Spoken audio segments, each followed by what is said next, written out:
Chapter 1 opened in the middle of a vast field of flowers. A boy stood before a weathered stone pillar when, without warning, a glowing figure suddenly appeared in front of him. Startled, he panicked and wondered if he had accidentally done something wrong. The mysterious light gradually began to take shape, forcing the boy to shield his face as the brightness intensified. In the next instant, the radiant figure shattered into countless fragments, causing him to cry out in surprise. A soft tinkling voice soon echoed nearby. "Nice to meet you." Slowly opening his eyes, the boy found himself staring at a tiny face hovering before him. The little fairy cheerfully greeted him with a good afternoon. Still bewildered, the boy awkwardly returned the greeting. Fluttering gently above his hand, the fairy introduced herself enthusiastically. Her name was Lieselot, though everyone called her Lise. She happily told him it was a pleasure to meet him. The boy quietly reflected that this was the first truly isekai-like experience he had encountered since arriving in Tesla. That was right, he had been transported into another world. Without warning, explanation, or even a purpose, he had suddenly been summoned into the world of swords and magic known as Tesla. Everything had happened completely out of nowhere. The boy recalled the moment it all began.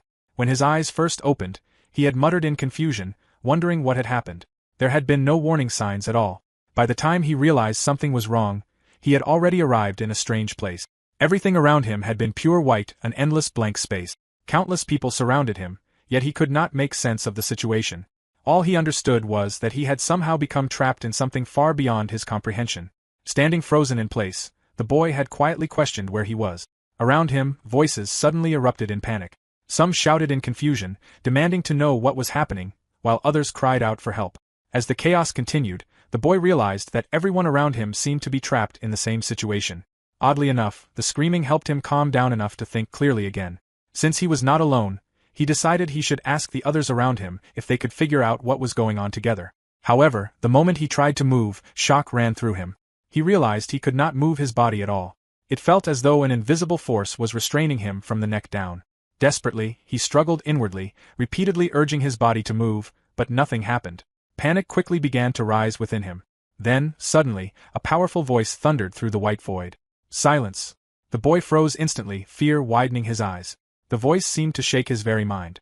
Looking upward, he saw a man floating high above them all. The mysterious figure announced that every one of them would soon be sent to Tesla. His voice reverberated directly inside their heads, making the boy wonder if the man was some kind of god. The floating man continued speaking, declaring that those who had been given a duty were expected to fulfill it. He instructed them to look for the details themselves. A translucent window suddenly appeared before the boy's eyes, causing him to stare at it in confusion. A window, he thought. The floating man spoke once more, instructing everyone to first become acquainted with the people around them. After that, they were free to do as they pleased. With a flick of the man's staff, the invisible force restraining them vanished instantly. The boy quickly realized he could move again. His arms and legs responded freely at last. Looking upward, he noticed that the mysterious man had already disappeared. The suddenness of it all left him speechless. As murmurs and confused chatter spread throughout the crowd, the boy replayed the man's words in his mind. Everyone would soon be heading to Tesla. Those who had been given a duty were expected to fulfill it. Before that, they were told to get acquainted with one another and check the strange window for details. Afterward, they could act however they wished. Even so, the boy remained uncertain. He glanced around at the countless strangers surrounding him, unsure how anyone was supposed to casually introduce themselves in a situation like this. Then, a tall man with dark hair suddenly raised his hand and spoke up. He pointed out that remaining silent would not accomplish anything and suggested that everyone begin by introducing themselves. The boy exchanged glances with the girl standing beside him and quietly agreed that the man was right. Before anyone else could respond, however, a light-haired boy suddenly exclaimed in surprise. He recognized the speaker's voice and asked if he was Masa. A chubby man immediately shouted out the same name in disbelief, while an elderly man calmly confirmed it.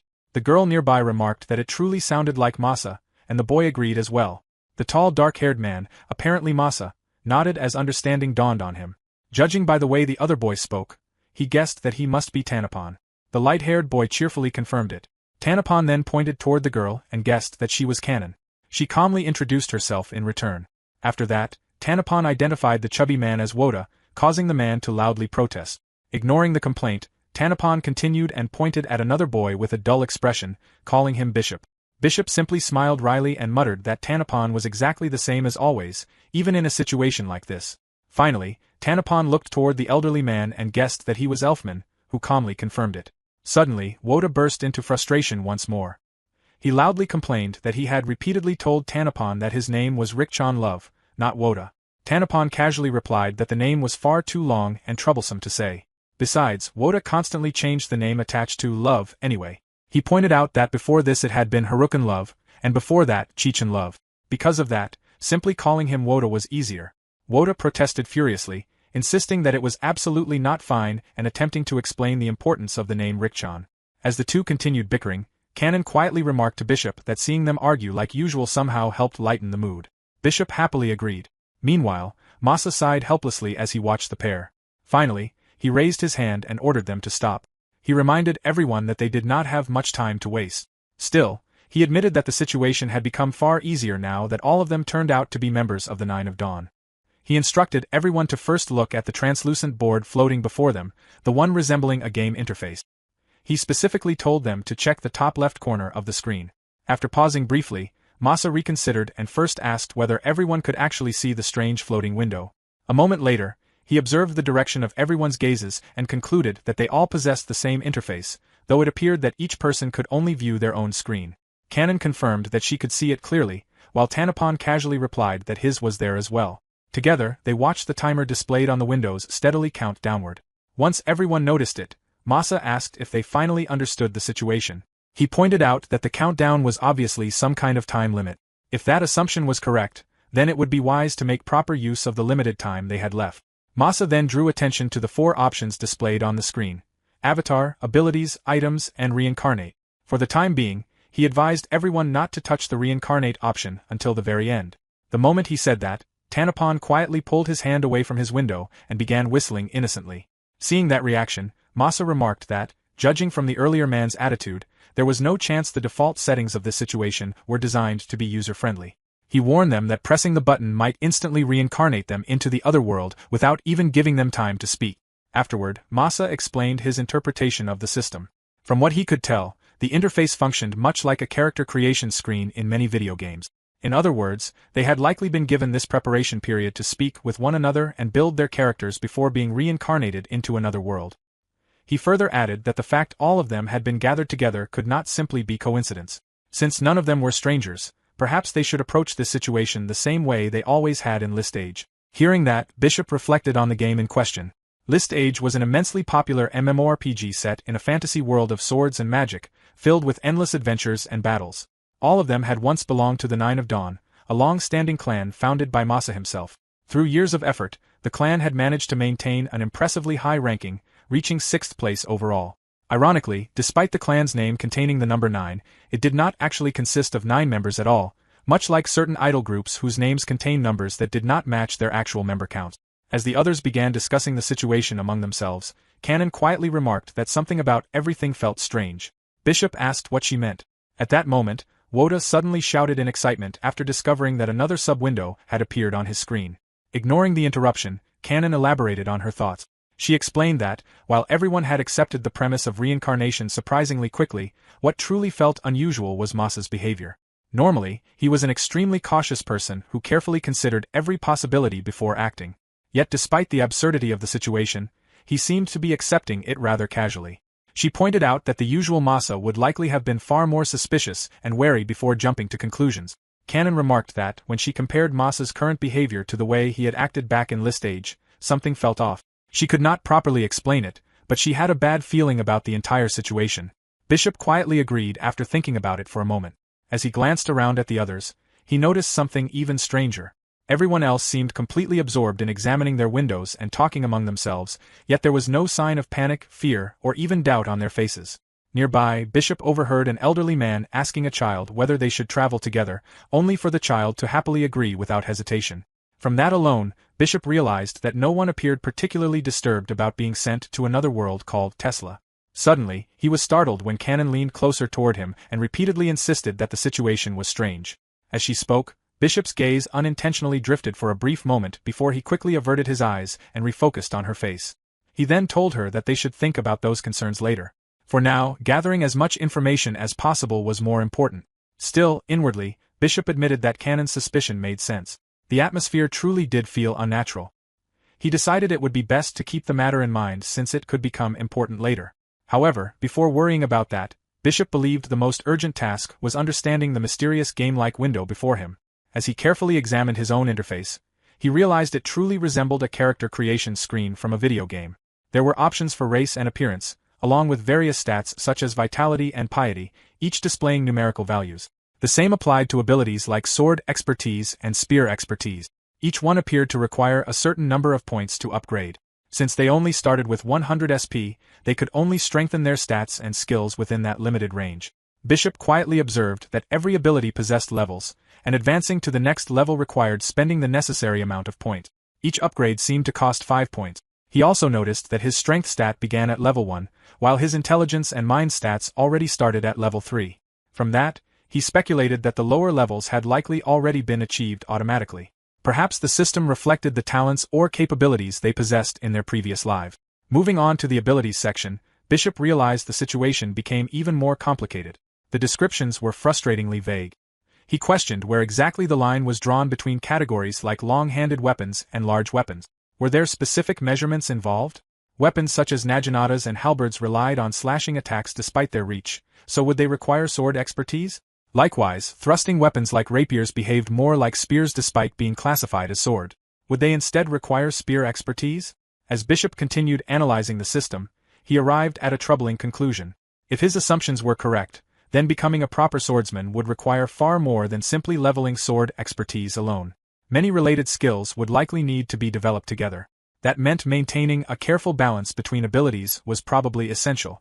If so, then players would not be able to freely obtain every skill they wanted within their chosen class. Suddenly, Masa raised his voice and called for everyone to gather around him. Once they had all seated themselves together, he began sharing the information he had learned from speaking with the surrounding people. According to Masa, the people gathered in the white space came from all over the world. He had encountered individuals from America, France, Italy, Africa, China, and naturally many from Japan as well. Although he had not spoken to everyone, he had the impression that Japanese people seemed to make up the largest group. However, there was something that surprised him even more than that. Communication. No matter their nationality or ethnicity, everyone could somehow understand one another perfectly. It was only after realizing this that Masa asked everyone an important question. He asked them what language they were currently speaking. Bishop looked confused at first and began questioning what Masa meant. But before he could finish speaking, realization suddenly struck him. His eyes widened in shock, and he immediately covered his mouth. Nearby, Elfman's jaw dropped in disbelief, while Kanon also covered her mouth in astonishment. Masa confirmed their realization. At that very moment, all of them were speaking an entirely unknown language as naturally as if it had always been their mother tongue. Kanon muttered in disbelief, unable to accept it. Masa continued his explanation, saying that aside from this strange phenomenon, there did not appear to be any direct connection linking all the people gathered there. At first, he had suspected that everyone might have been players of list age, but that theory turned out to be wrong. Beyond that, he had not been able to uncover anything else. After finishing his report, Masa turned toward Tanapon and asked what he had discovered. Tanapon explained that everyone seemed to have arrived in groups of some kind. Each person had apparently been transported alongside people they were already connected to before arriving there. The nature of those connections varied from group to group. Some were co-workers, others were close friends, and some were merely familiar faces from places like bars. Even so, Tanapon admitted he did not fully understand the pattern. He then casually added that, aside from all that, there were a lot of cute girls present. Most of Tanyapon's words barely registered in Bishop's mind. He was still overwhelmed by the realization that even something as fundamental as language had been completely rewritten for them. Back then, Bishop believed he could understand the scale of what was happening.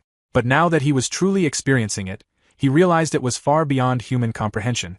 It was a power so immense that it surpassed not only understanding, but even imagination itself. Masa then asked whether anyone else had managed to uncover additional information. Woda responded by bringing up the abilities section of the system. As Woda began explaining his findings, Bishop slowly managed to calm himself down enough to join the discussion. Together, they started exchanging observations and theories regarding how the abilities functioned. After everyone finished exchanging information, Masa slapped his hand against his leg and announced that they had probably shared everything they currently knew. From what they had discovered, the cost of upgrading abilities and unlocking new skills appeared to remain constant regardless of level. Because of that, Masa concluded that the most effective strategy would likely be specialization, maximizing only the most essential stats and abilities. He compared the system to many MMORPGs, where efficiency came from forming parties composed of members with clearly defined classes and roles.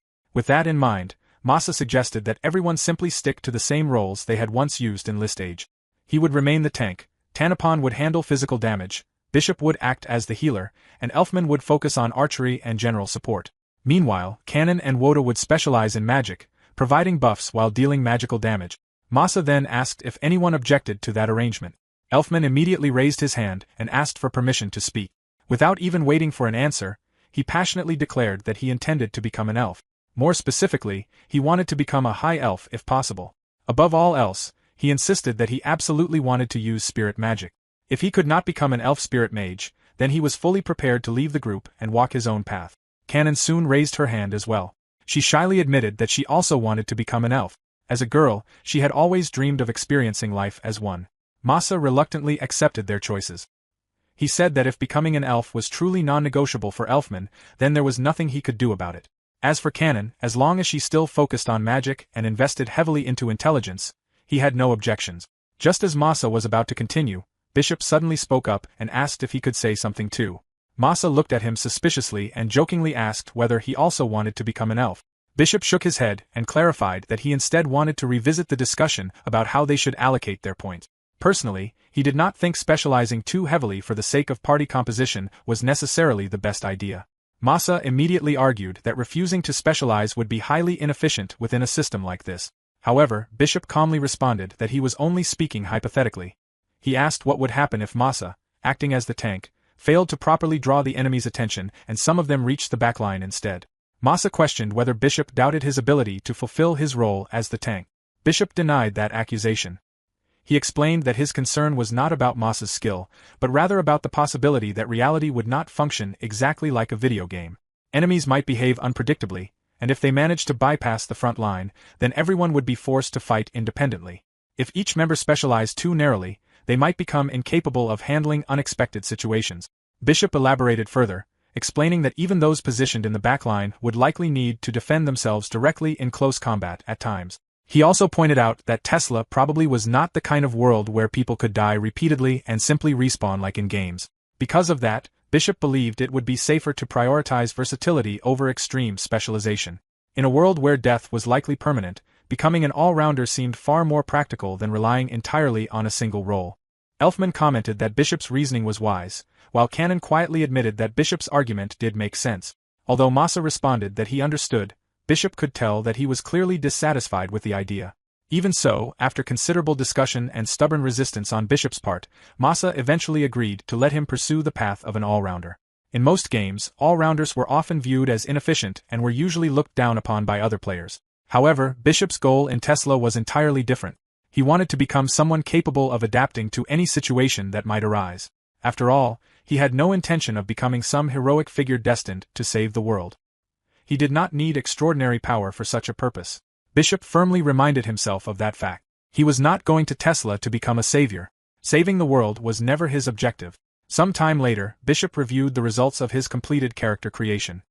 His chosen race was Quarter Angel. He set his age to 15, his gender to male, and his physique to average. As for his abilities, he distributed his points carefully.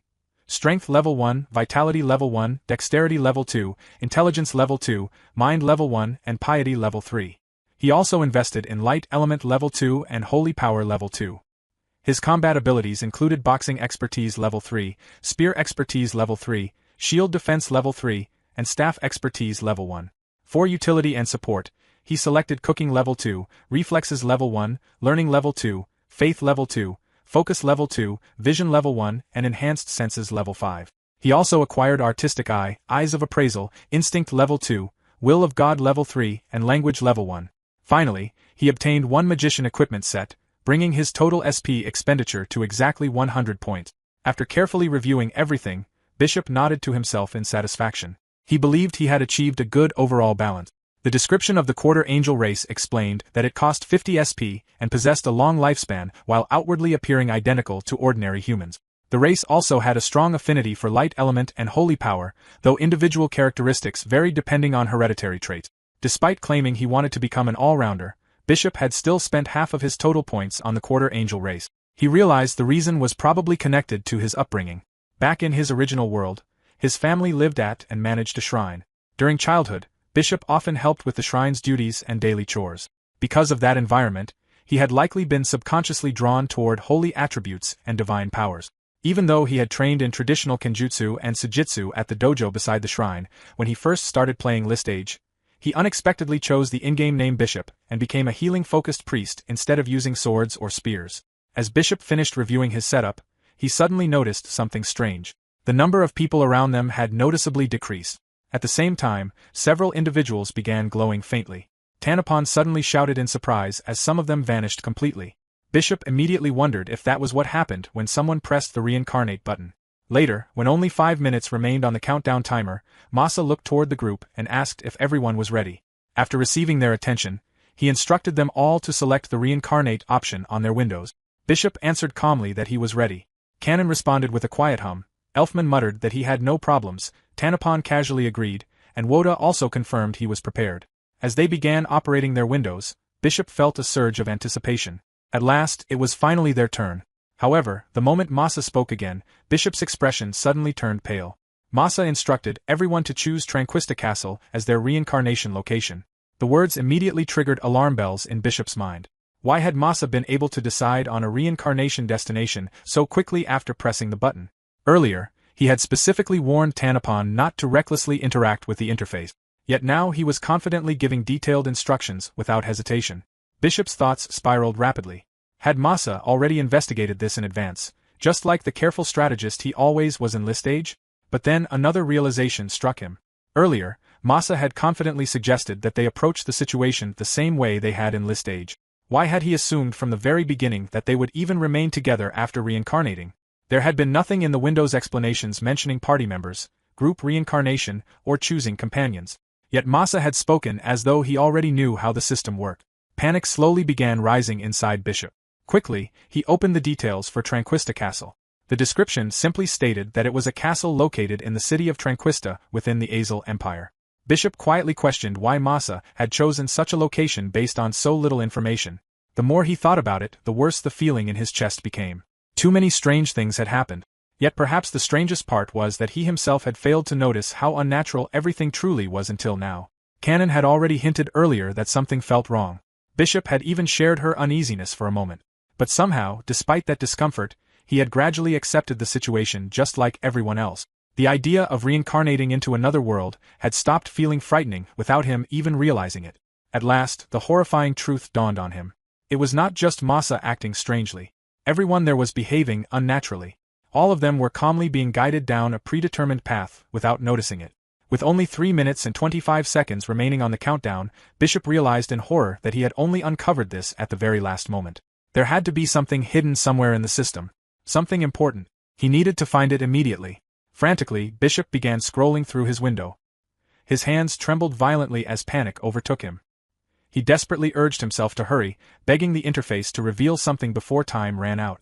Then, with roughly 2 minutes and 43 seconds left, Bishop suddenly froze. His eyes widened in shock as he found something buried within his abilities. It was exactly what the mysterious floating man had referred to earlier when he mentioned a duty. Bishop discovered that one of his abilities had somehow changed without his knowledge. He had no memory whatsoever of upgrading it himself. The skill was called Will of God. Its description read, "Good fortune, a destiny bestowed upon him from the heavens." Realizing there was no time to hesitate, Bishop immediately decided to remove Will of God level 3 from his abilities. In exchange, he hurriedly allocated the recovered points into luck, raising it to level 3 instead. After that, he quickly turned his attention toward selecting his reincarnation location. From the side, Masa called out to Bishop in confusion, asking what was going on. He reminded him that there was no time left and that they were about to reincarnate. Startled, Bishop jumped slightly and glanced toward the others. Masa looked at him with concern and asked whether something had happened. After a brief hesitation, Bishop apologized. He admitted that he no longer believed he could continue forward together with everyone else. He wanted to explain his reasoning, but deep down, he knew he lacked enough evidence to convince them. More importantly, there was simply no time remaining for a proper explanation. The others reacted in shock as Bishop continued speaking. He confessed that he did not know whether separating from the group was truly the correct decision, but he wanted to trust his own instincts. Masa immediately reached toward him, desperately trying to stop him. He called out for Bishop to wait. Before Masa could finish, however, Bishop interrupted with one final apology. He told everyone that he was truly sorry and bid them farewell, hoping that they would meet again someday. The moment his words ended, Bishop's body dissolved into light. Masa shouted his name as he vanished. As Bishop reincarnated, countless notifications rapidly appeared before him. A new reincarnation had been confirmed. The subject was being reincarnated. The subject's race had been verified, and a donor was being selected. The donor had been confirmed, and the subject's mind and body were being reconstructed according to inherited traits from an unknown source. Race bonuses were being granted. Selected abilities and skills were being issued. Then one particular message appeared that caused everything else to pale in comparison. The system confirmed that the subject had successfully broken free from mental manipulation. Immediately afterward, a special bonus was granted. His items were constructed, and the details of his chosen location were finalized. He and his belongings were then transported to the southern village within the Karam Empire. Finally, the system declared that all procedures had been completed and wished him a safe journey. Meanwhile, back within the White Void, the mysterious floating man silently observed Bishop's reincarnation. Nearby, Bishop's former companions continued speaking among themselves, though Canon wore an uneasy and reluctant expression. One by one, the rest of the group disappeared into light as well. Watching them vanish, the man slowly frowned before quietly muttering to himself that this development would prove interesting. Some time later, Bishop slowly opened his eyes. Above him stretched a vast sky. As he sat upright, he looked around in confusion and realized he was surrounded by trees. He found himself in the middle of a forest. Bishop questioned why he had appeared in such a place. As he rose to his feet, he noticed the clothing he wore and immediately recognized it as the magician robes he had selected from the window during character creation. At that moment, he fully accepted reality. None of it had been a dream. Everything was truly happening. Still, confusion lingered in his mind. He had specifically chosen the southern village as his reincarnation point, so why had he appeared in the middle of a forest instead? He wondered if it was some sort of system error, or perhaps a hidden restriction placed upon him. For the time being, Bishop decided not to dwell on it. As he began making his way through the forest, he resolved to simply head toward the brightest direction he could see. Eventually, after pushing through a thick bush, he stepped into the sunlight. The brightness immediately overwhelmed his eyes, forcing him to raise a hand to shield his vision. Once his eyes adjusted, however, a breathtaking sight spread out before him. In the distance stood a village surrounded by towering mountains, while a cool breeze swept gently across the landscape. Feeling the wind against his skin, Bishop smiled faintly. He had separated from his friends and stepped alone into another world. This was the isekai world of Tesla. Chapter 2 began with Bishop arriving at a southern village within the Karam Empire. He walked carefully through the settlement, the sound of his footsteps echoing softly as he moved deeper inside. Along the way, he passed two adventurers who were preparing to leave the village, speaking casually among themselves about someone taking the role of bait that day, while the other reacted with clear dissatisfaction. Once the two adventurers had gone by, Bishop grabbed hold of a nearby fence and let out a breath he had been holding. Entering the village had been far more nerve-wracking than he expected. Even without guards stationed at the gate or watchtowers overlooking the area, he could not shake the feeling that danger might appear at any moment. Before he could continue that train of thought, Bishop lifted his gaze and froze in amazement. The village looked exactly like the medieval towns he had seen in movies from his old world. He stared around in fascination at the scenery surrounding him. Most of the buildings stood only 1 or 2 stories tall, supported by wooden pillars with wattle and daub walls and wooden hatch windows. The people themselves looked no different from ordinary humans back in his original world, which meant he would not stand out too much among them. However, his composure nearly broke when he suddenly noticed someone with animal ears. The sight of a beast human shocked him instantly. Realizing his reaction might expose him as an outsider, Bishop hurriedly looked away and tried to calm himself. He reminded himself that becoming overly excited about every unfamiliar thing would only attract suspicion. He needed to maintain self-control and focus on what truly mattered. Attempting to gather information, Bishop quietly tried calling out commands such as menu and status, even moving his hands as though expecting some kind of interface to appear. Nothing happened. He remembered trying the same thing back in the forest with no success. From that, he concluded that status screens likely could not be viewed under normal circumstances. The abilities known as Sky Dragon Eyes and Earth Dragon Eyes came to mind, making him suspect that special skills might be necessary to access such information. Still, Bishop decided to think positively. For the moment, he assumed that perhaps nobody in this world could freely view status screens either, and chose not to dwell on it further. After looking around the village again, he searched for someone approachable and selected a nearby man. Pulling back his hood, Bishop politely approached him and asked about stores that sold magic books in the area. The man directed him toward a general store nearby, though he also mentioned that a small village like this likely would not carry many advanced magic books suitable for a young magician. Hearing that response, Bishop clenched his fist internally with excitement. Not only had the conversation gone smoothly without anyone treating him suspiciously, but he had also confirmed something important: magic books truly existed in this world. Bishop responded that it was fine, since there were still many other things he was excited to see. As he headed toward the general store, he reflected on the existence of magic books in this world. Back in the mysterious white space, he had seen magic books listed in the item exchange section that could be purchased using SP. Because their SP cost had been relatively low, he had already suspected that such books were not considered especially valuable. Now, he only needed to determine whether the single gold coin, 10 silver coins, and 10 bronze coins included in the magician's set he selected would be enough to buy them. When Bishop entered the general store, the sound of a bell rang through the room. His eyes widened as he looked around at the countless unfamiliar items lining the shelf. The place was overflowing with interesting goods, each one drawing his curiosity. From behind a curtain, the storekeeper emerged and greeted him warmly before asking what he was searching for. Bishop approached the counter and explained that he had heard magic books were sold there.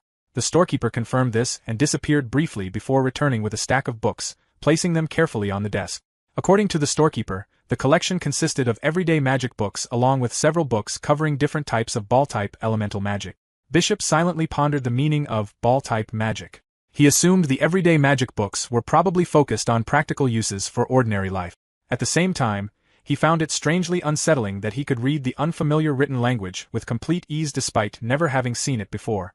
As he examined the books one by one, his curiosity deepened. One book appeared to contain water ball magic, while another was labeled fireball. Realization quickly dawned on him. Ball-type magic was most likely offensive magic, with water ball creating a sphere of water and fireball launching a sphere of fire.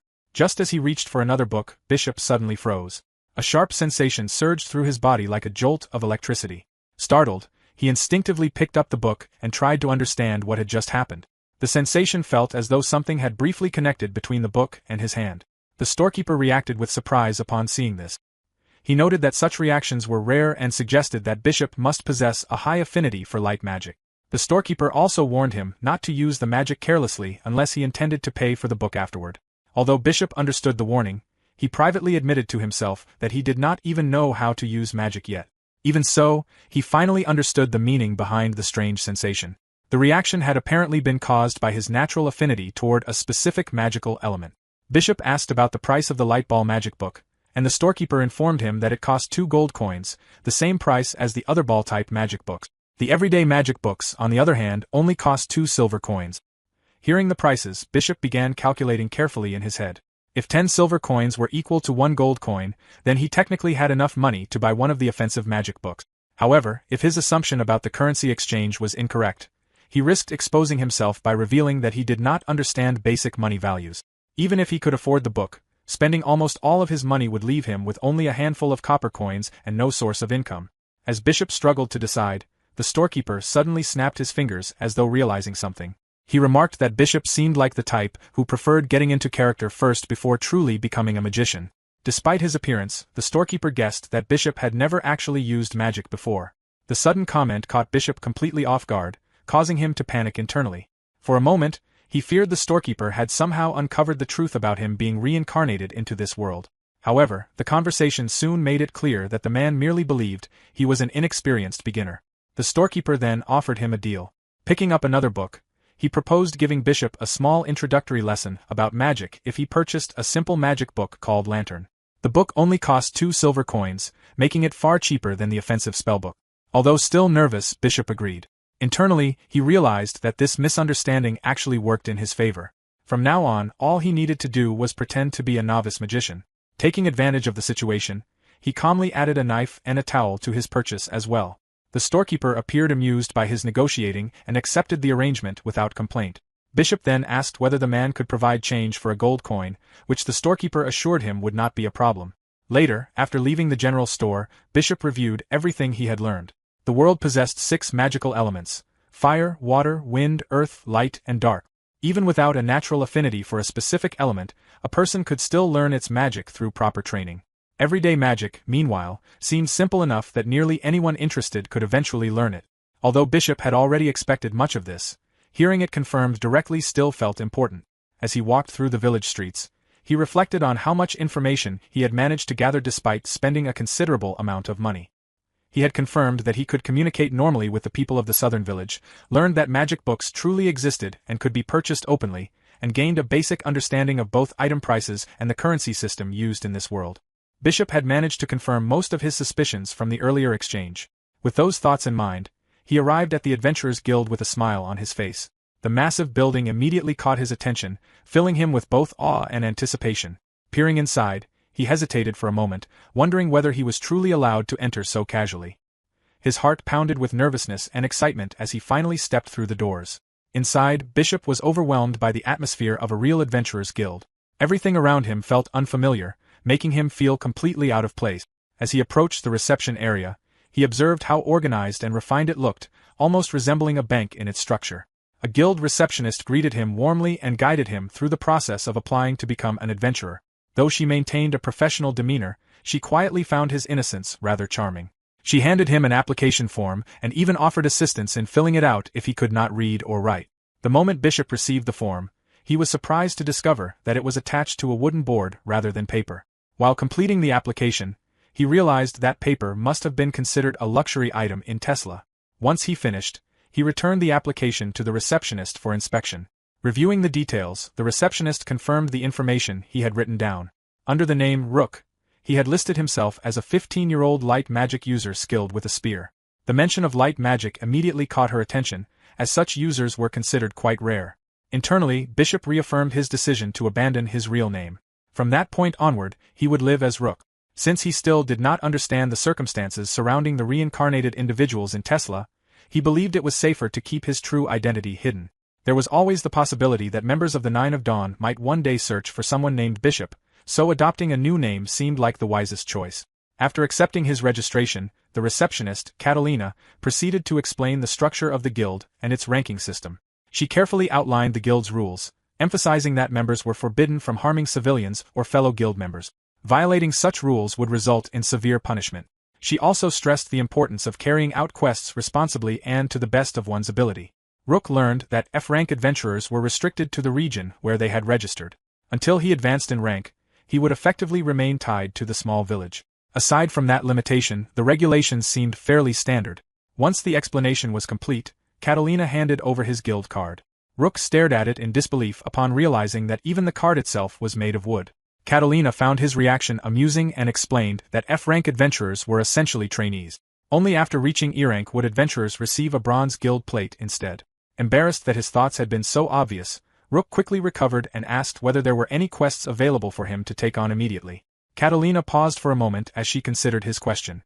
Catalina informed Rook that there were several beginner-friendly F-rank requests available, such as herb gathering and monster extermination. However, for newcomers to the village, she strongly recommended starting with the dungeon located to the south. The mention of a dungeon immediately sparked Rook's excitement. Catalina explained that it was a shallow dungeon consisting of only 5 floors, making it relatively safe for inexperienced adventurers. The monsters inside were weak, and there were no traps to worry about.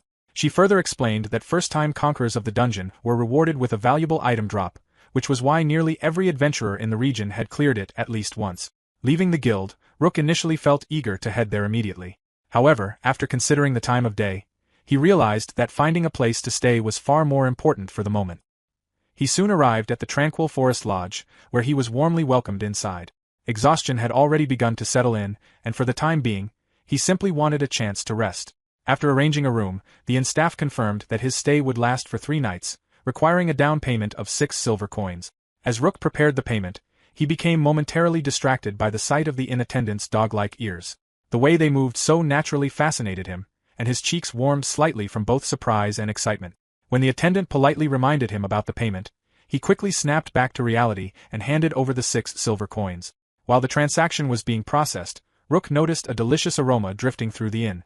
Curious, he asked about dinner, partly out of genuine interest and partly to disguise his fascination with the demi-human features of the staff member. As the attendant turned around to check, Rook's eyes widened in amazement upon seeing her tail wagging from side to side. The scent coming from the kitchen suggested that the cooks were preparing especially fine meat that evening, and even the attendant seemed convinced it would taste incredible. Excitement welled up inside Rook at the thought of a proper meal. The attendant informed him that dinner would take a little longer to prepare and suggested that he rest in his room until it was ready. Rook readily agreed before making his way upstairs. As he climbed to the 2nd floor, he mentally repeated the directions he had been given. His room was located at the very end of the hallway. Along the way, he found himself reacting to nearly everything he saw in this unfamiliar world. When he reached the hallway, the darkness immediately caught his attention. Reflecting on it, Rook realized that this world likely lacked common glass windows.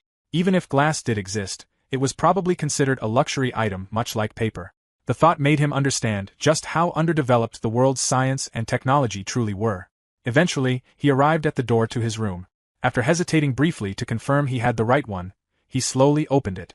The moment he stepped inside, he froze in shock at how unbelievably small the room was. As Rook settled into his room, he recalled the guild receptionist mentioning that the lodge mainly catered to low-ranking adventurers. Considering that he was neither a tourist nor someone with much money to spare, he accepted that the room was sufficient as nothing more than a place to sleep. Sitting down on the bed, he quickly realized that the mattress was little more than hay stuffed beneath thin fabric. The thought of mites and other pests immediately crossed his mind. However, after a brief moment of hesitation, he threw himself onto the bed anyway, forcing himself to stop worrying over such trivial concerns. If he intended to survive in this world, he could not afford to complain about every discomfort. Finally able to breathe and rest, Rook lay silently on the bed, staring up at the ceiling. The events of the day replayed endlessly in his mind. It felt as though he had lived through an entire lifetime within a single day. He reflected on everything that had happened so suddenly, being summoned, creating a character within the mysterious white space, reincarnating into another world, and interacting with the people of Tesla for the first time. Throughout it all, he had constantly gathered information from everything he saw, heard, and touched, while simultaneously trying to avoid doing anything suspicious that might expose him. The sheer mental exhaustion began to weigh heavily on him. Rook disliked the amount of constant vigilance and calculation he had been forced to maintain. Even so, he could not afford to let his guard down. His thoughts soon drifted toward the others from List Age. He wondered whether they had all successfully reincarnated and if they were now taking their own uncertain first steps in this strange world. There had been no time for a proper conversation before they were separated, and the regret lingered in his mind. Rook could not help but think that perhaps he should have spoken up back then. He had sensed that something about the situation was wrong, yet he had chosen to analyze everything alone, convincing himself of his conclusions and making decisions in isolation. If he truly doubted the idea of going to Tranquista Castle, perhaps he should have warned the others as well. Still, there was no point dwelling on regrets now. The opportunity had already passed. More importantly, he needed to focus on what came next. His thoughts turned toward the abilities he had chosen during reincarnation. As he tried to recall them in detail, uncertainty began to settle over him. The reality of his situation made him realize just how difficult surviving alone might become. The possibility of finding allies crossed his mind, but he quickly rejected it. As a healer who could not even use healing magic, he doubted anyone would see him as reliable. For the moment, he decided that learning magic should take priority. Suddenly remembering the item he had purchased earlier, Rook quickly sat upright and pulled out the magic book he had bought from the general store. The inexpensive spellbook supposedly contained the magic for lantern, and according to the shopkeeper, all he needed to do was read it in order to learn the spell. At first, Rook felt relieved. Reading should have been simple enough for him. However, the moment he opened the book, confusion overtook him. The symbols written across the pages were completely unfamiliar. As he stared closer, panic slowly crept in. None of the words resembled anything he recognized. He hurriedly flipped through page after page, only to discover that he could not understand a single character. The realization hit him hard. He was entirely unable to read the language of this world. After shutting the book closed, Rook sat in frustration, realizing that he had failed to understand even a single word from beginning to end. Doubt immediately crept into his mind as he wondered whether he had overlooked something important during character creation. Perhaps there had been an ability or skill he was supposed to choose that would allow him to understand the language of this world. The thought sent a chill through him, making him fear that his situation might already be hopeless. Before he could sink further into despair, the magic book suddenly began to emit smoke. Startled, Rook immediately jumped to his feet and dropped it onto the floor. Panic surged through him as he watched the book seemingly catch fire. Yet after only a few moments, the strange flames vanished completely, leaving behind nothing but ash. Confused, Rook checked himself and realized he had not been burned at all. Even the floor beneath the book remained untouched, showing no scorch marks despite what had just happened. The entire phenomenon felt unnatural and incomprehensible. Then, almost instantly, understanding flooded into his mind. Knowledge that had not been there before suddenly surfaced within him, as though the contents of the book had been directly engraved into his thoughts. Realizing what had happened, Rook instinctively activated the spell. A glowing orb of light formed in his hand, illuminating the room. The sight left him overwhelmed with excitement. For the first time, he had successfully used real magic. The joy of that achievement burst out of him uncontrollably. In his exhilaration, he loudly celebrated the birth of the so-called Great Sorcerer Rook, reveling in the fantasy of becoming a powerful mage. Unfortunately, his dramatic declaration echoed throughout the lodge. Since the walls and floors were thin, a complaint soon came from below, politely asking him to stop shouting strange things in the middle of the night. Embarrassment immediately overtook him, and his face burned red from humiliation. The next morning, Rook abruptly awoke and bolted upright after realizing he had overslept. For a brief moment, he wondered if everything from the previous day had only been a dream. However, the unfamiliar room around him quickly reminded him that his reincarnation was very real. Despite being in another world, waking up still felt just as miserable as it had in his previous life. The pounding in his head was likely the result of drinking far too much the night before. As he recalled the events after mastering the lantern spell, Rook remembered heading downstairs to the dining hall. His over-the-top performance had quickly turned him into the center of attention among the adventurers and villagers gathered there. What had started as embarrassment soon transformed into endless teasing and celebration. Throughout the night, the crowd enthusiastically dragged him into their drinking and conversations. They repeatedly referred to him as the Great Sorcerer Rook, turning his earlier outburst into a running joke. Although the attention made him painfully self-conscious, he gradually found himself warming up to the lively atmosphere. Rook reflected that, in a world lacking advanced technology and modern entertainment, alcohol and gossip likely served as the primary source of amusement for most people. Compared to the confident image everyone jokingly projected onto him, the real Rook still felt like nothing more than an introverted 15-year-old boy from his previous life. Even so, the incident had not been entirely bad. Thanks to the friendliness of the villagers and adventurers, he had managed to gather a great deal of valuable information about the nearby dungeon and the world around him. In the end, the awkward night had turned out to be surprisingly beneficial. Now, with renewed determination, Rook prepared himself for the day ahead. Carrying the same spirit of enthusiasm from the previous night, he resolved that today would be the day he conquered the dungeon. Before setting out, he happily focused on one final priority: enjoying a breakfast consisting of an entire meal's worth of fruit. As Rook left the village through the southern gate, he casually munched on a piece of fruit while setting off toward the dungeon. According to the directions he had been given, all he needed to do was follow the road leading south, and he would eventually arrive there. Before long, the dungeon finally came into view. Upon seeing it for the first time, Rook found himself both intrigued and slightly underwhelmed. It certainly matched the descriptions he had heard, yet to him it looked more like the sort of cave entrance that appeared in old role-playing games. The atmosphere carried an eerie feeling despite its supposedly beginner-friendly reputation. Standing before the entrance, Rook hesitated. Even though everyone had assured him that the dungeon was easy, he could not bring himself to walk inside as casually as he would in a game. Still, after gathering his courage, he forced himself to take his first steps into the darkness. As he advanced deeper inside, he tried to reassure himself with the information he had heard from the guild receptionist and the adventurers at the lodge. According to them, the dungeon contained nothing more dangerous than weak monsters such as goblins and slimes. Under normal circumstances, that should have eased his worries. However, one unsettling thought continued to linger in his mind.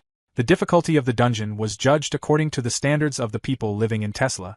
To them, a beginner dungeon might truly be simple. But for reincarnated individuals like himself, who had grown up in a completely peaceful modern world, even an easy dungeon could become a life-threatening challenge. The deeper he walked, the louder his heartbeat became. Then, after only a short distance, Rook suddenly encountered multiple branching paths. The unexpected sight immediately shattered what little confidence he had managed to gather. He had not heard anything about navigating intersections or maze-like structures. His mind rapidly spiraled into panic as countless questions flooded his thoughts. Should he go left, right, or straight ahead? Should he follow the classic maze strategy of keeping one hand against the wall? What if monsters suddenly emerged from the darkness? Worse still, the dungeon's layout made it entirely possible for enemies to ambush him from behind and surround him without warning. The more Rook imagined the possibilities, the more dangerous the dungeon seemed. After several tense moments of overthinking, he finally reached a firm conclusion. Without hesitation, Rook immediately turned around and exited the dungeon as fast as possible. Once outside, he decisively abandoned the idea of clearing it that day. As he walked back toward the village, he reminded himself of the resolution he had made back in the mysterious white space before reincarnating. He was not a hero, nor was he some chosen savior destined to protect the world. There was no need for him to recklessly throw himself into danger simply because others expected adventurers to do so. With that thought in mind, Rook relaxed as he admired the peaceful scenery surrounding the road back to town. Since he had no grand responsibility forcing him forward, he decided there was no reason to rush anything. He would survive by taking things slowly and carefully, one step at a time. Chapter 3 began after Rook returned from the dungeon without clearing it. Inside the general store, the storekeeper was surprised to see him back so soon and wondered if fear at the first crossroads had forced him to retreat. Rook admitted that he had felt uneasy and overcome with a terrible premonition, making it impossible for him to continue forward. The storekeeper reassured him that caution was not a weakness. From his experience, feelings of unease often meant that someone subconsciously understood they lacked the necessary preparation or training. Adventurers who could swallow their pride and retreat when necessary were the ones who survived long enough to live fulfilling lives. No treasure was worth dying for, because death meant losing absolutely everything. After comforting him, the storekeeper decided to help further. He asked Rook to wait while he gathered a few useful items and prepared some advice that would help him clear the dungeon more safely. Grateful for the kindness, Rook thanked him sincerely. Before long, Rook found himself returning to the dungeon once again. This time, he cast the lantern spell to illuminate the darkness around him. The magical light filled him with awe, and he realized with embarrassment that he had completely forgotten to use the spell during his first attempt. Thinking back on it, he could hardly believe how overwhelmed by fear he had been. He also remembered the storekeeper's earlier advice and preparations. The man had packed pencils and paper inside a container so Rook could draw maps if he felt uncertain. He had even offered potions for extra security. There had also been a brief, almost ridiculous exchange regarding a lamp, which still lingered awkwardly in Rook's mind. As he walked deeper into the dungeon, Rook focused on staying calm and methodical. He planned to sketch the stairways and crossroads while exploring and decided he would clear the dungeon one route at a time, starting with the path to the right. He constantly reminded himself to stay alert and watch his back, but unlike before, he now felt calmer and more composed. Eventually, he arrived at another tunnel that ended in a sharp corner. Moving cautiously, he peeked around it before stepping closer, only to discover what appeared to be a dead end. Rook approached the wall and touched it, convinced there was probably nothing hidden there. Even so, his instincts as a gamer compelled him to inspect the area carefully just in case. As he turned away from the wall, something strange suddenly oozed out from its surface. Startled, Rook stepped closer to examine it. The mysterious substance moved thickly and sluggishly, almost like a living creature emerging from the dungeon wall itself. Without warning, the viscous creature suddenly leapt toward Rook. Startled, he instinctively screamed and swung his cane as hard as he could. The impact sent the creature splattering against the wall, its gelatinous body collapsing instantly. Breathing heavily, Rook was shaken by the sudden attack and could hardly believe how terrifying such a strange creature had been. Cautiously, he stepped closer to inspect it. The creature had stopped moving entirely, resembling a massive amoeba spread across the stone surface. As realization dawned on him, Rook understood that the creature was most likely a slime, exactly like the monsters often seen in games and fantasy stories. The encounter left him conflicted. He had imagined his first battle would feel dramatic and exciting, something memorable like an intense enemy encounter from a game. Instead, the fight had ended almost immediately with a single strike. Moments later, another strange phenomenon caught his attention. The slimes remained slowly dissolved and were absorbed directly into the dungeon walls. Watching in amazement, Rook noticed a faint glow left behind after the corpse disappeared completely. Curious, he picked up the glowing object and realized it was probably a magic stone. Rook recalled what he had learned about them. Magic stones served as fuel for magical tools and were also used as materials in medicine and various forms of crafting. Adventurers could even sell them at the guild for money.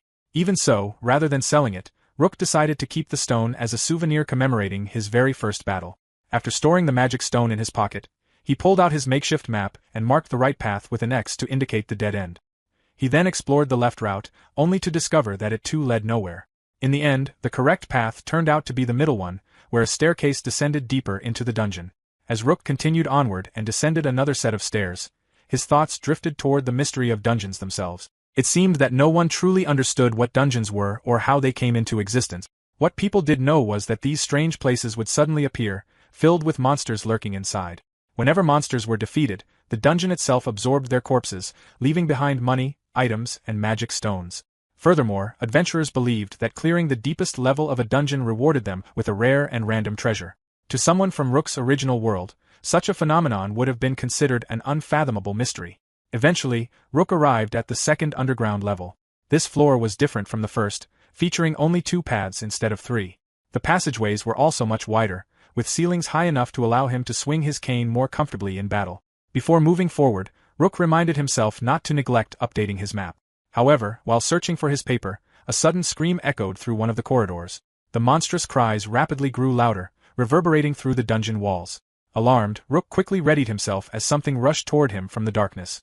Even then, he still could not make out exactly what was approaching. As Rook stood within the dungeon corridor, a grotesque figure suddenly emerged from the darkness. The creature sprinted directly toward him, revealing itself to be a goblin with green skin, large ears, and a crude club clutched in its hand. Shocked by its appearance, Rook instinctively froze for a moment as the goblin charged at him at full speed. The goblin raised its club and leapt forward to attack. In that instant, Rook remembered the storekeeper's earlier confidence when speaking about dungeon goblins. According to the old man, a sword was unnecessary against beginner monsters like these, and a single solid strike from the wooden cane would be enough. Trusting those words, Rook quickly stepped back to avoid the goblin's attack. As the creature passed him, he swung his cane with all his strength and struck the goblin squarely in the back. The impact sent the goblin crashing to the ground. Rook tightened his grip on the cane and cautiously waited to see if the monster would move again. After carefully observing it for a few moments, he finally realized the goblin was no longer alive. Relief washed over him as he let out a quiet breath, grateful that the fight had gone smoothly despite how long it had been since he had moved so actively. Stepping closer, he examined the goblin's corpse with curiosity. Its green skin and oversized ears made it unmistakably different from the goblins he had imagined from games and stories. It was larger and more intimidating than he had expected. Still, the fact that he had defeated it in a single strike gave him confidence that he could survive encounters at this level. Even so, Rook noticed that reality felt very different from a video game. Defeating living creatures was not something he could treat casually or indifferently. He understood that he would need time to grow accustomed to the experience. Fortunately for him, the dungeon soon absorbed the goblin's corpse just as it had done with the slime. Watching the remains vanish into the walls eased some of the guilt lingering in his heart. Once the corpse disappeared completely, another magic stone remained behind. Comparing it to the one dropped by the slime, Rook concluded that stronger monsters likely left behind larger and more valuable magic stones. Suddenly, countless tiny lights began swirling around his body. Startled, Rook instinctively tried to brush them away, but the glowing particles continued circling him before gradually sinking into his body. Almost immediately, he felt an overwhelming surge of strength welling up from within, as though energy itself was overflowing through him. In that moment, realization struck him. The sensation was unmistakable. He had leveled up. Later, as Rook ventured deeper into the dungeon, he reflected on how different this fantasy world was from what he had initially expected. He had assumed life there would be harsh and unforgiving, yet it possessed familiar systems that resembled the mechanics of RPG games, including level up. As he continued exploring, Rook repeatedly encountered goblins and slimes. Each time a goblin approached, he prepared himself calmly and defeated it with his cane. Slimes also continued appearing throughout the dungeon, and with every battle he survived, his confidence gradually increased. At the same time, Rook carefully documented his journey by updating the map he carried with him. Whenever he encountered a dead end, he marked it down before continuing onward into unexplored territory. Despite his growing success, however, uncertainty remained in his heart. While he could handle slimes and goblins for now, he had no idea how he would fare against stronger monsters deeper within the dungeon. He doubted that simple physical training alone would be enough to overcome truly dangerous enemies. After defeating several more goblins, Rook gradually began to feel more confident in his abilities. With each battle, his movements became smoother, and he started to believe he was finally getting the hang of fighting inside the dungeon. More importantly, the existence of leveling up completely changed the way he viewed this world. If strength truly increased through levels like in RPG games, then his potential might not be limited to ordinary physical ability. By continuing to grow stronger, he might one day surpass his current limits entirely or even obtain abilities powerful enough to be considered absurdly overpowered. At the very least, in a world built around systems resembling games, the possibility certainly existed. Eventually, Rook arrived before two massive stone doors deep within the dungeon. As the ancient doors slowly creaked open, he immediately sensed that he had reached the boss room at the deepest level. Stepping inside cautiously, Rook prepared himself for some terrifying monster. He imagined creatures such as ogres or enormous serpents waiting beyond the doors. Instead, however, he found only a single goblin standing inside the chamber. The goblin noticed him and let out a shrill scream before charging directly toward him. Although somewhat disappointed, Rook had already expected that the boss of a beginner dungeon might still just be another goblin. Remaining calm, he decided to wait for the monster to attack first rather than rushing in recklessly. As the goblin approached, Rook noticed it was wielding a knife. Remembering a technique he had considered earlier, he focused carefully on the weapon's movement. The moment the goblin struck, Rook aimed directly at the tip of the blade with his cane. The hit deflected the attack cleanly, and he immediately followed up by kicking the goblin's arm to disrupt its balance and movement. Without hesitation, he then delivered a full-powered swing with his cane. The impact was devastating. The goblin's teeth scattered through the air as its body was sent rolling violently across the floor. Watching the result, Rook realized there was a significant advantage in waiting for enemies to attack first. Countering their movements allowed him to create clean openings much more easily than expected. As he approached the defeated goblin, he reflected on how perfectly the strike had landed. He had only intended to graze the creature and create an opening, but instead the attack had decisively ended the battle. With the boss defeated, it seemed he had successfully cleared the dungeon. Still, as the dungeon began absorbing the goblin's corpse, Rook could not completely rid himself of the guilt he felt after killing living creatures. He wondered whether he would eventually grow used to it, or worse, begin enjoying it someday. Once the corpse disappeared, a larger magic stone remained behind. Comparing it to the others he had collected, Rook observed that the boss monster's stone was noticeably bigger. Then, suddenly, a strange ringing sound echoed through the chamber. Turning toward the noise, Rook saw a glowing object floating in midair while emitting a faint light. Startled by the mysterious phenomenon, he watched as the glow abruptly vanished and the object dropped heavily onto a nearby stone slab. Approaching it carefully, Rook realized this must be the special reward granted to adventurers who cleared the dungeon for the first time. The item appeared to be a magic book related to holy light magic. What shocked him most, however, was the fact that he somehow understood what the book was before even touching it. Simply seeing the backside of the book had caused the information to appear naturally inside his mind. This had never happened with the books back at the general store. Rook began to suspect the phenomenon might be connected to affinity. Curious, he picked up the magic book and decided to examine it more closely. Just like before, the text written inside was completely unreadable to him. Yet after flipping through the pages, the book suddenly burst into flames, and its contents flowed directly into his understanding. The moment he comprehended the magic within, excitement surged through him. He had obtained healing magic. To Rook, the entire experience felt incredibly strange, yet at the same time unbelievably fortunate. Later, Rook returned to the Adventurers Guild to exchange the magic stones he had collected from the dungeon. At the counter, the guild receptionist, Catalina, calculated the value of the stones and informed him that the total compensation amounted to 4 bronze coins and 1 silver coin. Rook silently stared at the coins for a moment, causing Catalina to wonder if something was wrong. She even offered to show him the calculations if he doubted the amount. However, Rook quickly reassured her that the payment was fine. What truly concerned him was whether low-ranking adventurers could realistically survive on such earnings. Catalina explained that life could indeed be difficult, especially for adventurers who split their profits among party members. Solo adventurers, however, could usually manage as long as they safely hunted monsters one at a time. Because of this, many preferred dungeon exploration over gathering herbs, which tended to provide lower and less reliable income. Hearing that, Rook admitted that he had actually been considering herb gathering himself. Curious, he asked whether the guild had any reference materials or samples available. Catalina informed him that the guild maintained both illustrated reference books and herb samples inside the resource center located on the second floor. The mention of a resource center caught Rook completely off guard. He had assumed that paper and books were luxuries in this world, so the existence of a publicly accessible collection of information had never even crossed his mind. Realizing this, he silently scolded himself for overlooking such an obvious possibility. Without wasting time, Rook headed upstairs and knocked politely on the resource center door before entering.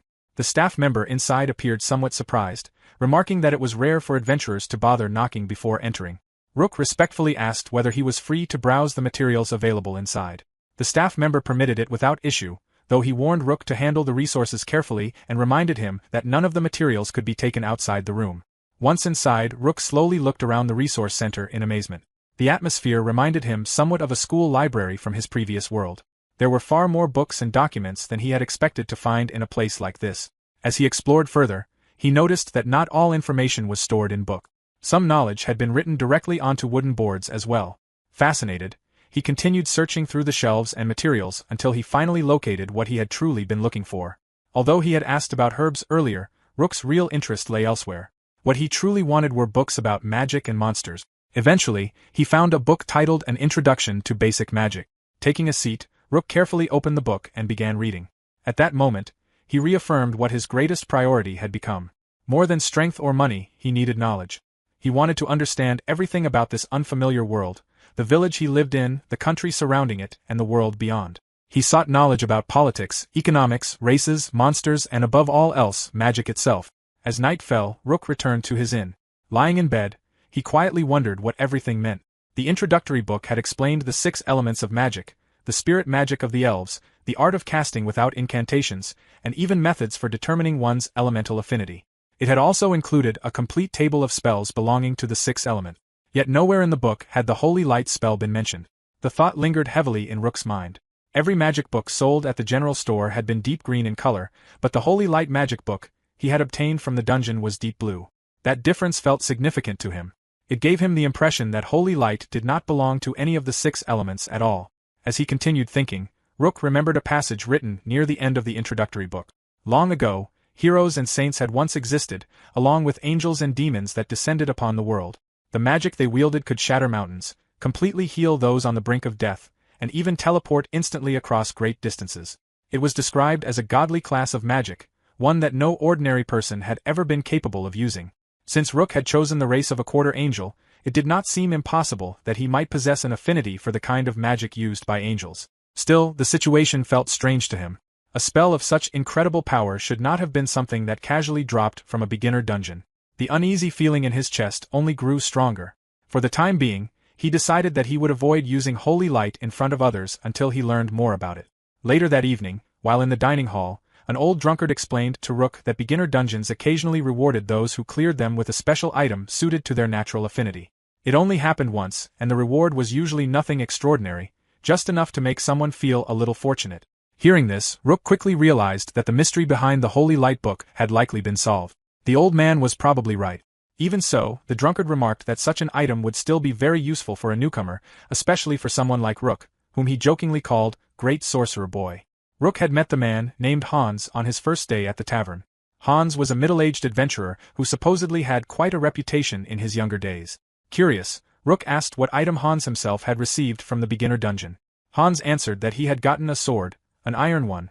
Rook then wondered if the sword Hans currently used was the same one from back then, but Hans laughed off the question, pointing out how many years had already passed since that time. He explained that the sword had long since been burned up. Confused, Rook questioned how someone could burn up a sword.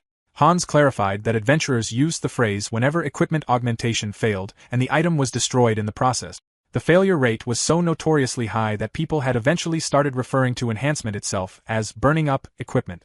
Rook eagerly asked Hans to explain more about equipment augmentation. However, Hans immediately stopped him, insisting that Rook should at least become an adult before concerning himself with such matters. According to him, augmentation was not something a novice should recklessly attempt, and rushing into it could easily ruin a person's life. Even so, Rook persisted. He argued that learning about it beforehand was precisely how he intended to avoid making dangerous mistakes. Hans admitted that if he were to explain augmentation properly, it would require a long and detailed discussion. He clarified that he was not refusing to teach Rook, but after glancing at his empty cup, he casually remarked that his throat felt too dry to continue talking comfortably. The meaning behind the hint was obvious. Without hesitation, Rook immediately ordered another ale for Hans. That became the usual pattern of Rook's evenings at the tavern, gathering information through what he jokingly thought of as alcohol communication. A week passed in that manner. Rook's daily routine gradually settled into place. Every morning, he would buy fruit before heading to the dungeon to hunt goblins. During the afternoons and evenings, he spent his time collecting information from adventurers and townsfolk before repeating the same cycle again the next day.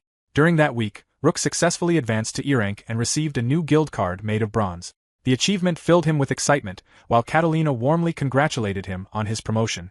Not long afterward, Rook finally purchased the magic book for the Lightball spell. Back inside the dungeon, he tested the spell for the first time. A sphere of light shot forward and struck a goblin directly, crushing its head instantly. As Rook looked at the remains more closely, he could not help but feel disturbed by the grotesque sight before him. Until then, he had never truly considered how horrifying offensive magic could be when used against a living creature. While watching the goblin's body slowly sink back into the dungeon floor, darker thoughts began to surface in his mind. He wondered what he would do if he were ever forced into conflict with another human being. Would he truly be capable of attacking someone without hesitation? For the first time since becoming an adventurer, fear began to creep into Rook's heart. Later that night, Rook shared his fears with Hans about the possibility of one day having to kill another human being.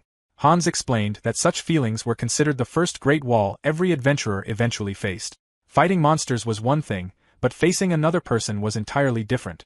According to Hans, some people managed to overcome that barrier quickly, while others carried the burden for the rest of their lives. It was not a problem anyone else could solve for him. In the end, Rook would have to decide for himself where he intended to draw the line. Hans warned him that if he hesitated too much, it would be better to abandon the life of an adventurer altogether. Otherwise, that hesitation could easily cost him his life. When Rook asked how Hans himself had dealt with it, the older adventurer answered honestly. More than justice or guilt, Hans had simply prioritized his own survival above all else. Bandits and enemies outside the party had never been the real problem. The true danger came from trusted companions. Hans revealed that he had once been betrayed by allies when priceless artifacts and legendary ancient relics were placed before them. In moments like those, there was no time to think about ideals, justice, or morality. The only reality was killing before being killed. As Rook lowered his gaze and silently reflected on Hans's words, he could not help but think about how difficult it must have been for Hans to continue living as an adventurer after experiencing such betrayal. Hans continued by admitting that after the incident, he had drowned himself in alcohol and spent his days with prostitutes, eventually shutting himself away from the world for a long period of time. Even so, despite everything he had suffered, he still could not abandon the thrill of seeking treasures as an adventurer. Because of that, Hans advised Rook to take his time and think carefully about what being an adventurer truly meant to him. Rook found himself deeply affected by the confession. Even someone as experienced as Hans had struggled under the weight of betrayal and survival. The idea of trusted allies turning against one another over legendary relics sounded unimaginably harsh. But then another thought suddenly overtook his mind. The mention of artifacts and ancient relics immediately sparked his curiosity. Excitedly, Rook leaned toward Hans and bombarded him with questions about what artifacts were and what ancient relics looked like. The sudden burst of enthusiasm caught Hans completely off guard, causing him to choke on his ale. After recovering, Hans complained that Rook's abrupt excitement had nearly made him spit out his drink. Rather than calming down, Rook only grinned wider. Noticing Hans's cup again, he teasingly remarked that the older man still looked rather thirsty. Since Rook was paying, Hans was free to keep drinking as much as he liked. That night, Rook learned that artifacts were a general term used for items created by ancient civilizations or even by the gods themselves, objects imbued with extraordinary powers. Possessing a single artifact could grant immense wealth or even enough power to dominate the world. Because of that, countless people seeking land, fame, or fortune were willing to risk their lives in pursuit of them. The following day, Rook visited the resource center and immersed himself in its books and record. He read about the water metropolis of Lucrezia, a city built atop ancient ruins, the sacred staff known as Angel Bell once wielded by Saint Lilicia, and the legendary sword of light called Lufner, said to have been used by heroes of old. The stories left him completely captivated. In his previous world, such things could only exist in fantasy games and imagination. Yet here they were real. Entire cities, relics, and legendary weapons truly existed somewhere in this world. As those thoughts filled his mind, Rook realized there was no way someone who loved games as much as he did could resist the desire to discover those incredible places and treasures for himself. Since he had already been transported to another world, he felt it would be a complete waste not to travel across it and experience all kinds of adventures firsthand. He wanted to embark on the same kinds of journeys and quests he had once only experienced through games. Leaving the resource center, Rook continued thinking about how important it would be to understand this world more thoroughly. If he wanted to survive and pursue those dreams, he needed to learn as much as possible about the structure of the world and the knowledge hidden within it. However, his thoughts were suddenly interrupted by loud commotion outside. As Rook looked down toward the source of the noise, he wondered what was happening. Below him, a female adventurer was desperately dragging along a bloodied man while crying out for help. She begged anyone nearby for potions or healing magic, shouting that the wounded man was gravely injured. Tears streamed down her face as she screamed for someone to hurry, terrified that the man named Dan would die if no one acted quickly enough. The moment Rook saw the scene, the color drained from his face. Chapter 4 continued as Rook watched a female adventurer desperately drag an injured man into the area. Panic filled her voice as she begged anyone nearby for help, shouting that she would repay them however she could if they would only save Dan before it was too late. Her cries echoed with desperation as she pleaded for someone to act quickly. Beside the wounded adventurer, another companion tried to encourage Dan to hold on, insisting that help had arrived and that he could not give up yet. As Rook observed the scene, the cat-eared girl's anguished pleas carved two harsh truths into his mind. The first was that death constantly shadowed the lives of adventurers. The second was that reviving the dead was far from simple. Unlike in games where resurrection could happen with a single spell or command, reality was far crueler. Even though Rook himself had been reincarnated, he realized he should not assume he would ever be granted another chance if he died again. Catalina quickly approached the injured adventurer and instructed the others to stop moving him around until she could properly examine the wound. However, the moment she saw the injury, shock spread across her face. Before she could continue, Hans crouched beside Dan and calmly told her to leave the treatment to him, saying that injuries like this were too difficult for her to handle. Catalina immediately agreed and urged him to take over. After a short while, Rook moved closer to the commotion and silently noted that Hans truly was dependable. Nearby, the cat-eared girl anxiously asked whether Dan would survive. Hans grimly explained that the wound had pierced through Dan's organs, and no potion available in the village could heal something that severe. He added that the old priest at the church had grown too weak with age, and the healing magic he could cast was no longer powerful enough to save someone in Dan's condition. Hearing those words, the cat-eared girl broke down in tears, unable to accept the reality before her. Catalina gently wrapped an arm around her and apologized, explaining that injuries of this magnitude were extremely rare in the village, which was why the guild did not keep high-level healing potions in storage. As Rook continued watching, he realized just how much trust the villagers placed in Hans. Yet another thought soon surfaced in his mind. From everything he had read in the books about Tesla, people capable of using healing magic were incredibly rare. Faced with the desperate situation before him, Rook began wondering what he should do.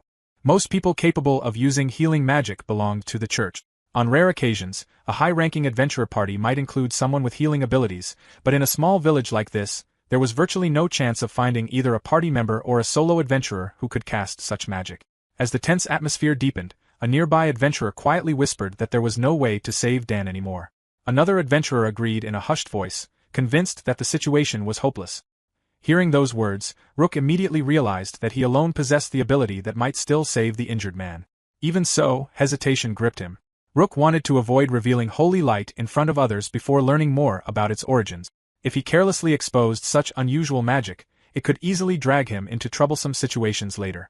Worse still, there was the possibility that he would reveal his power only for it to fail completely.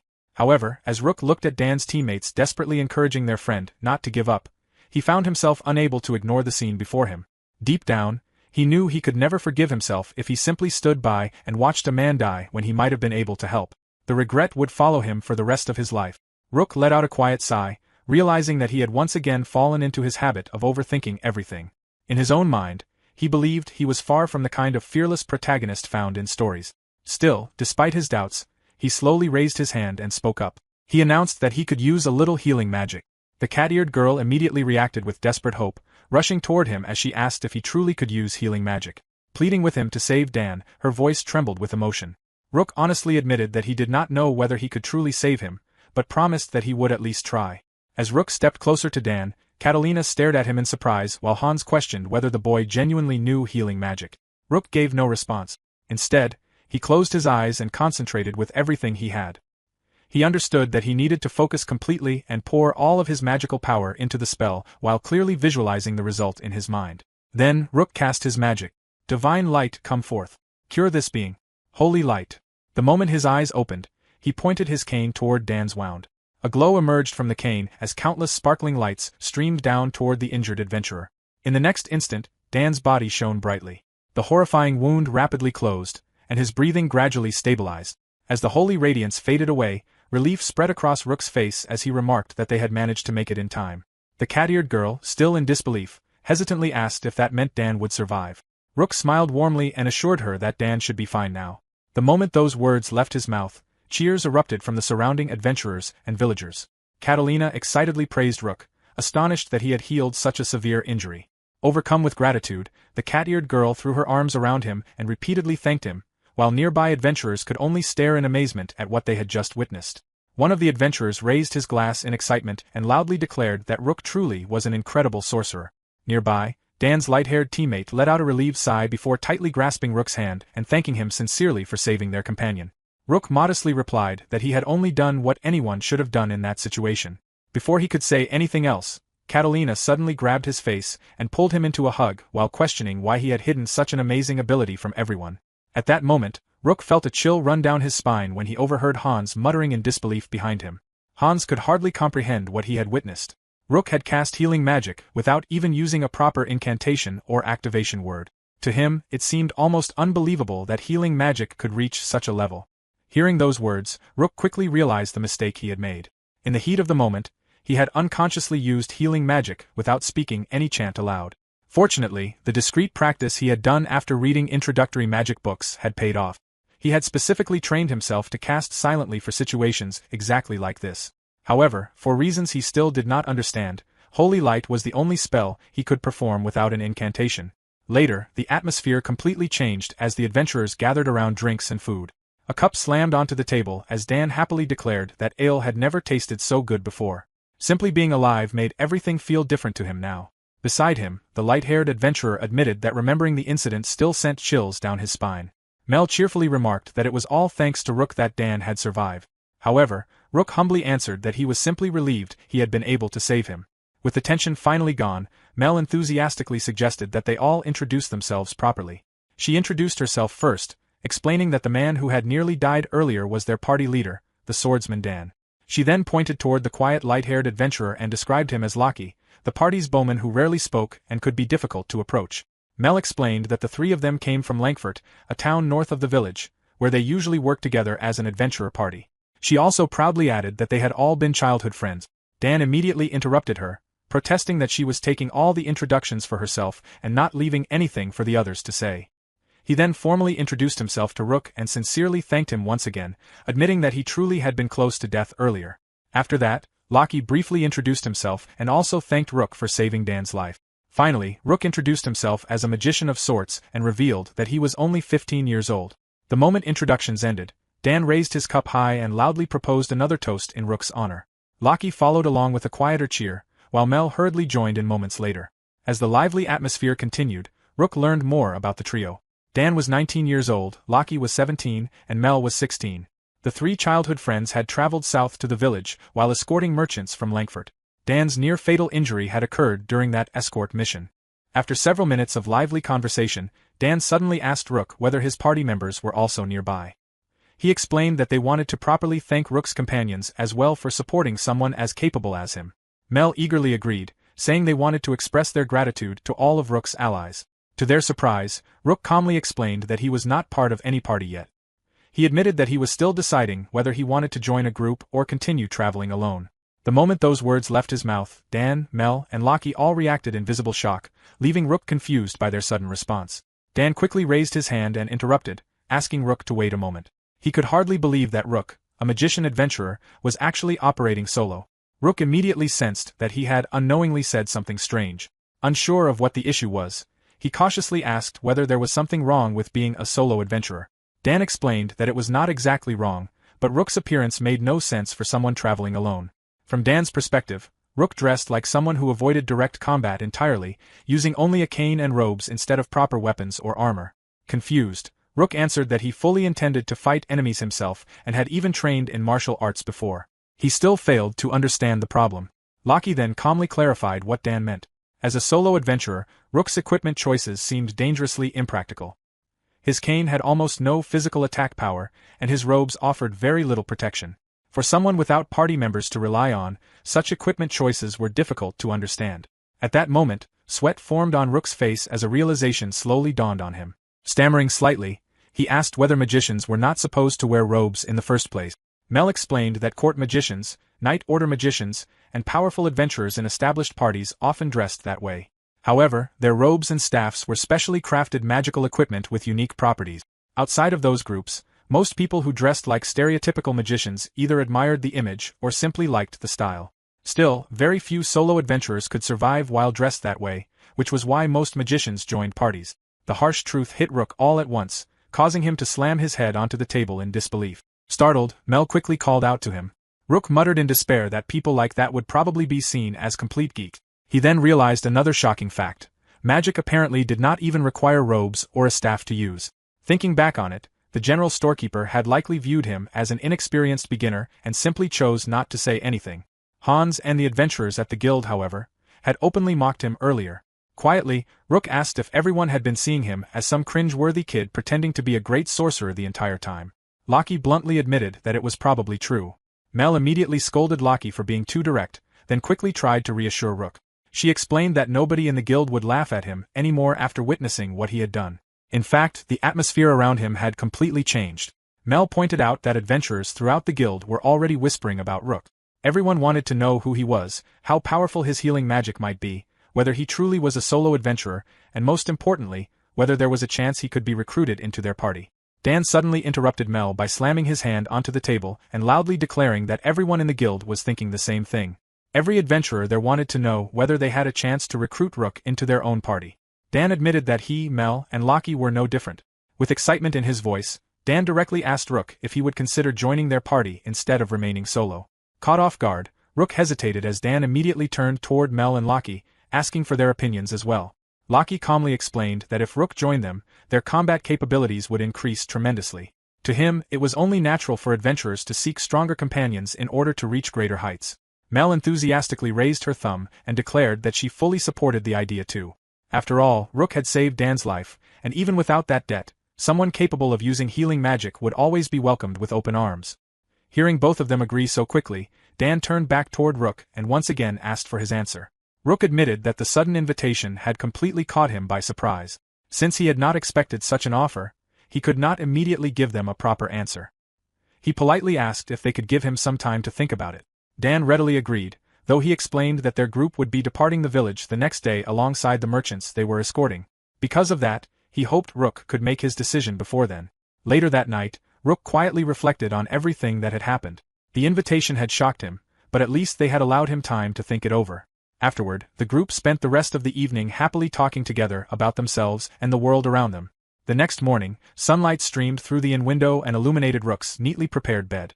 After getting ready, he headed downstairs and greeted the inn staff with a cheerful good morning. The staff warmly returned the greeting. Rook then explained that he would be leaving the village that day, so he wanted to properly thank her and say farewell for all the help she had given him during his stay. The inn staff smiled knowingly and asked whether it was because of the incident from the previous day. She excitedly remarked that she had already heard about the great sorcerer Rook. Embarrassed, Rook blushed and awkwardly replied that it was something like that. The inn staff warmly assured him that he would always be welcome there and encouraged him to visit again anytime. Rook sincerely thanked her before leaving. A short while later, Rook arrived at the Adventurers Guild and approached Dan, Mel, and Lockie. He greeted them all with a good morning, and the three happily returned the greeting. Rook then politely asked if he could sit with them. Dan immediately welcomed him over. The moment Rook sat down, Dan wasted no time getting straight to the point and asked whether Rook had made his decision yet. Mel quickly scolded Dan for being too direct, saying he could at least speak more casually before bringing that up. However, Rook simply laughed and told her it was fine. Then, while extending his hand toward them, Rook revealed that he had finally made his decision. He told them it would be his pleasure to join their party if they would have him, and that he looked forward to working together with them. Dan immediately grabbed Rook's hand with excitement and declared that it was wonderful news. Lockie calmly placed his hand on top of theirs and said they would be in each other's care from now on. Mel quickly joined them as well, cheerfully announcing that she was looking forward to it too. With a smile, Rook once again asked everyone to take care of him as their newest companion. As Rook watched Mel, Lockie, and Dan happily high-five one another, a small smile appeared on his face.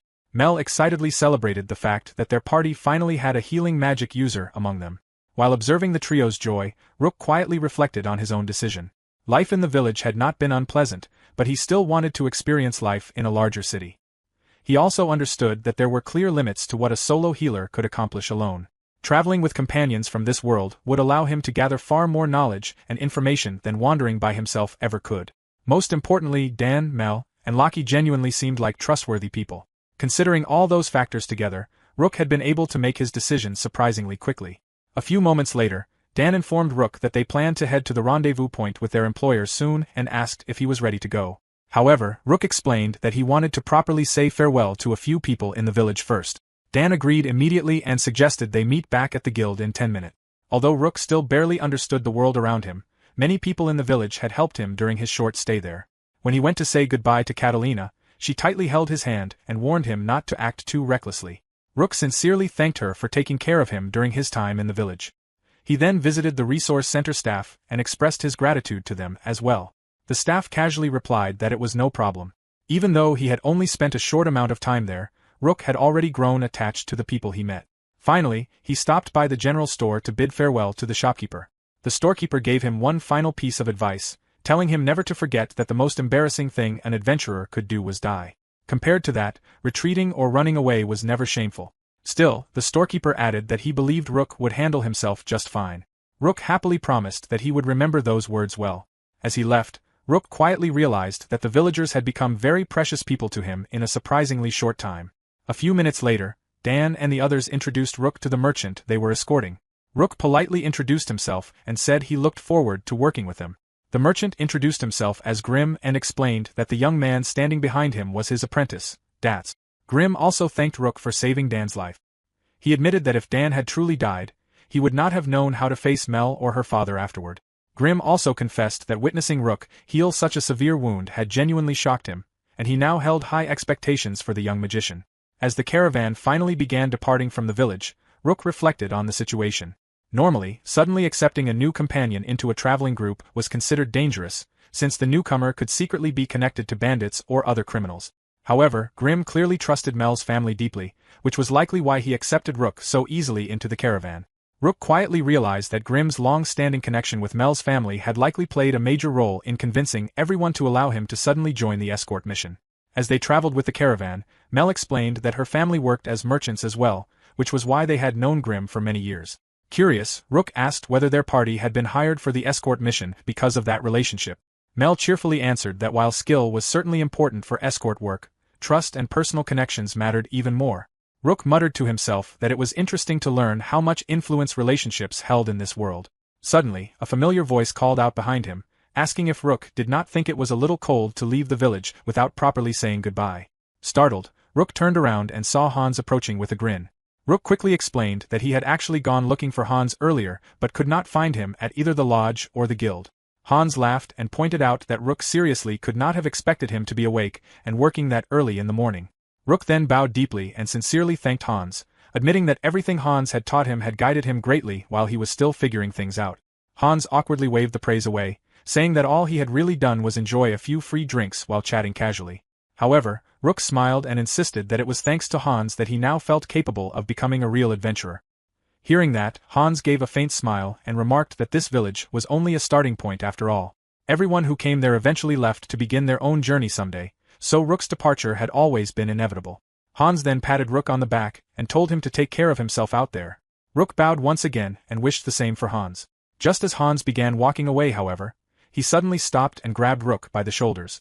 Lowering his voice, Hans quietly warned him to be careful whenever he used that spell of his. Hans admitted that he did not truly understand what kind of magic Rook had used, but precisely because he could not understand it, there were certain things he instinctively sensed about it.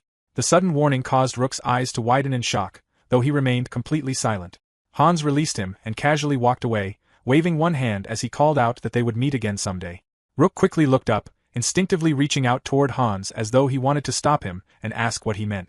Before he could speak, however, Mel loudly called out to him, warning that they were about to leave him behind. Rook froze for a moment.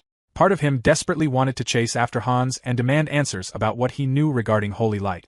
But then he caught himself.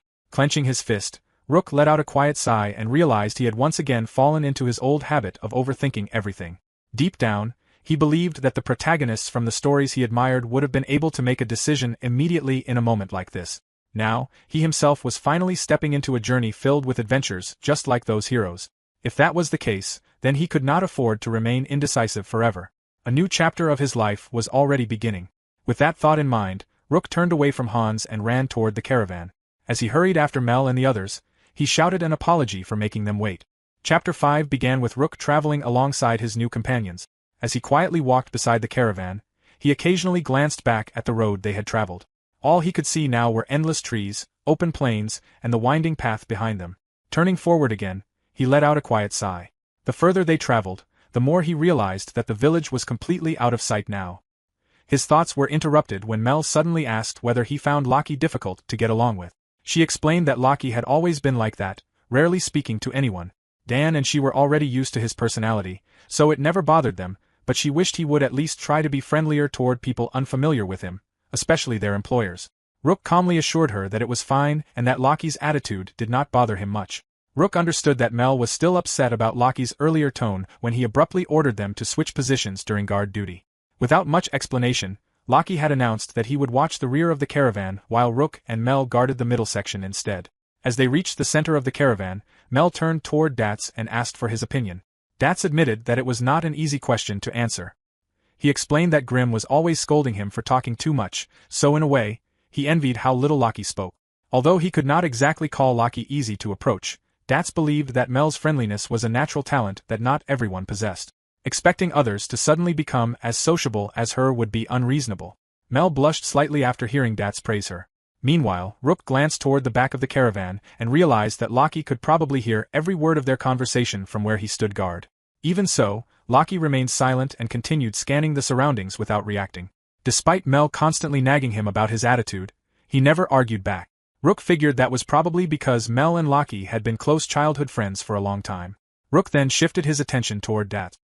He found it impressive how relaxed the man remained while skillfully driving the wagon, as though it required no effort at all. Curious about something from their earlier discussion, Rook asked Dats why no official maps had been made. Dats recalled that they had indeed been discussing maps earlier. While asking about the journey to their destination, Langford, Rook had been surprised to learn that official maps were apparently rare. Thinking back on the books he had read at the resource center, he realized there had barely been any maps there either. The closest thing he had seen were crude sketches that only showed the rough positions of landmarks relative to one another. Dats then clarified that it was not that official maps did not exist at all. Dats explained that the monarchs and regional lords likely possessed highly detailed maps, but such information was never shared publicly. According to him, maps became extremely valuable during times of war. Releasing them openly would be no different from handing critical strategic information directly to enemy nations. Rook then asked if that meant only nobles and powerful figures had access to map. Mel quickly clarified that this was not entirely true. She explained that merchants and adventurers often created maps for personal use by gathering information during their travels. Since merchants and adventurers frequently had to outmaneuver their rivals, reliable maps were considered extremely useful tools. With a proud expression, Mel added that her own family even possessed a private map of their own. Hearing this, Rook remarked that information truly seemed to be the greatest weapon in the world. In his mind, he wondered if owning a map itself was a sign of social status. A moment later, Rook recalled something important and asked whether either of them had ever heard of Tranquista Castle or the Azel Empire. Dats quietly repeated the unfamiliar names to himself before admitting that he had never heard of either place. Mel also shook her head and said the names meant nothing to her. Curious, Dats asked if there was something special about those places. Rook explained that he had only come across those names while reading books in the guild's resource center. Since the books mentioned them so casually, he had assumed they were well-known locations. He had even asked several people back in the village, but none of them recognized the names either. From that, Rook concluded that the Azel Empire was probably not a neighboring nation after all. Dat suggested that the empire might simply be located very far away, perhaps on another continent or even an isolated island. As the conversation ended, Rook quietly drifted into his thoughts once more. He wondered how everyone from his old world was doing. A sense of guilt lingered inside him as he questioned whether abandoning his role as their healer had caused them serious trouble. He also wondered whether they had finally been freed from the mental manipulation they had been placed under. If they had regained their senses, then Rook wanted the chance to apologize properly and explain why he had suddenly disappeared from their lives. Even if they hated him now, he still hoped that one day he might meet them again in this strange world. Meanwhile, 1 week earlier, deep within a place shrouded in darkness, a magical light slowly flickered into existence. The glowing light gradually expanded, taking the shape of several figures. Moments later, Elfman, Tanapon, Masa, Canon, and Woda suddenly appeared within the chamber. The surrounding priests immediately erupted in excitement, proclaiming that the prophecy had come true exactly as foretold by the oracle. They praised their god as the summoned figures stood before them. Caught completely off guard, Tanapon looked around in confusion, quietly wondering what kind of situation they had suddenly been thrown into. Masa observed that they appeared to be inside some kind of large building. Canon looked around at the people surrounding them and questioned where they were, noting that the people nearby looked like clergymen. Tanapon wondered if the place was a church, but Canon immediately doubted it. Judging from the atmosphere, she hesitated to say what she truly suspected before a loud voice suddenly interrupted her thoughts. A man welcomed them as heroes guided by God and introduced himself as Emperor Golder Lu Let Azel of the Azel Empire. He explained that he had a request for the summoned heroes standing before him. Elfman reacted in surprise upon hearing that the man was an emperor. Tanapon recalled that the location they had chosen, Tranquista Castle, had indeed mentioned the Azel Empire. Masa concluded that they were most likely standing in the throne room of a royal palace. Standing beside Emperor Golder, a servant respectfully bowed before addressing the group. He explained that their country was currently under invasion by an evil darkness, a crisis severe enough to threaten the entire empire. According to the empire's oracle, the only people capable of saving the Azel Empire were the heroes who had been summoned there. Because of that, he pleaded for them to lend their strength and help save the nation. Masa quietly repeated the words, "summoned heroes," to himself in disbelief. Woda commented that the premise they had been given was clear enough. They had apparently been summoned as heroes destined to save a country. Meanwhile, Canon felt an overwhelming sense of unease. As she reached toward her hair, she suddenly froze after touching her ears. To her shock, they were pointed like an elf's ears. Before she could fully process the realization, the servant continued speaking, saying that a more detailed explanation would be given later. For the time being, they were asked to rest in the rooms prepared for them. Tanapon muttered in disappointment that there were no cute girls around, while Masa admitted that they did not seem to have much of a choice but to comply. Kanon, however, could not stop thinking about Bishop's earlier behavior and wondered if this strange situation had been what he had tried to warn them about. Later that night, inside Emperor Golder's private chamber, the servant entered quietly and addressed his master. Golder immediately asked how things had gone. The servant reported that he had already briefed the heroes while they were in the antechamber and that they were now resting in their assigned rooms. Golder then questioned whether the servant had discovered anything unusual. The servant admitted that he had failed to find anyone who possessed the holy name. Hearing this, Golder tightened his grip around his goblet before quietly suggesting that the summoned heroes might be impostors. However, the servant disagreed. He explained that although none possessed the holy name, they still carried the names of the heroes from the prophecy, leading him to believe they were genuine. Golder reflected on the oracle's words, remarking that it had indeed foretold the arrival of 6 heroes. The servant confirmed that they were still investigating the matter. According to the heroes, there had been one individual who failed to appear alongside the others during the summoning. Because of that, the servant suggested that the missing person might be the one who possessed the holy name. Golder closed his eyes and quietly reflected on the situation, muttering that the absence of the Holy One meant they would once again have to rely on the religious state. The servant regretfully agreed. Golder could only remark in annoyance at how troublesome the situation had become. However, the servant then revealed that there was one more matter he needed to report to the Emperor.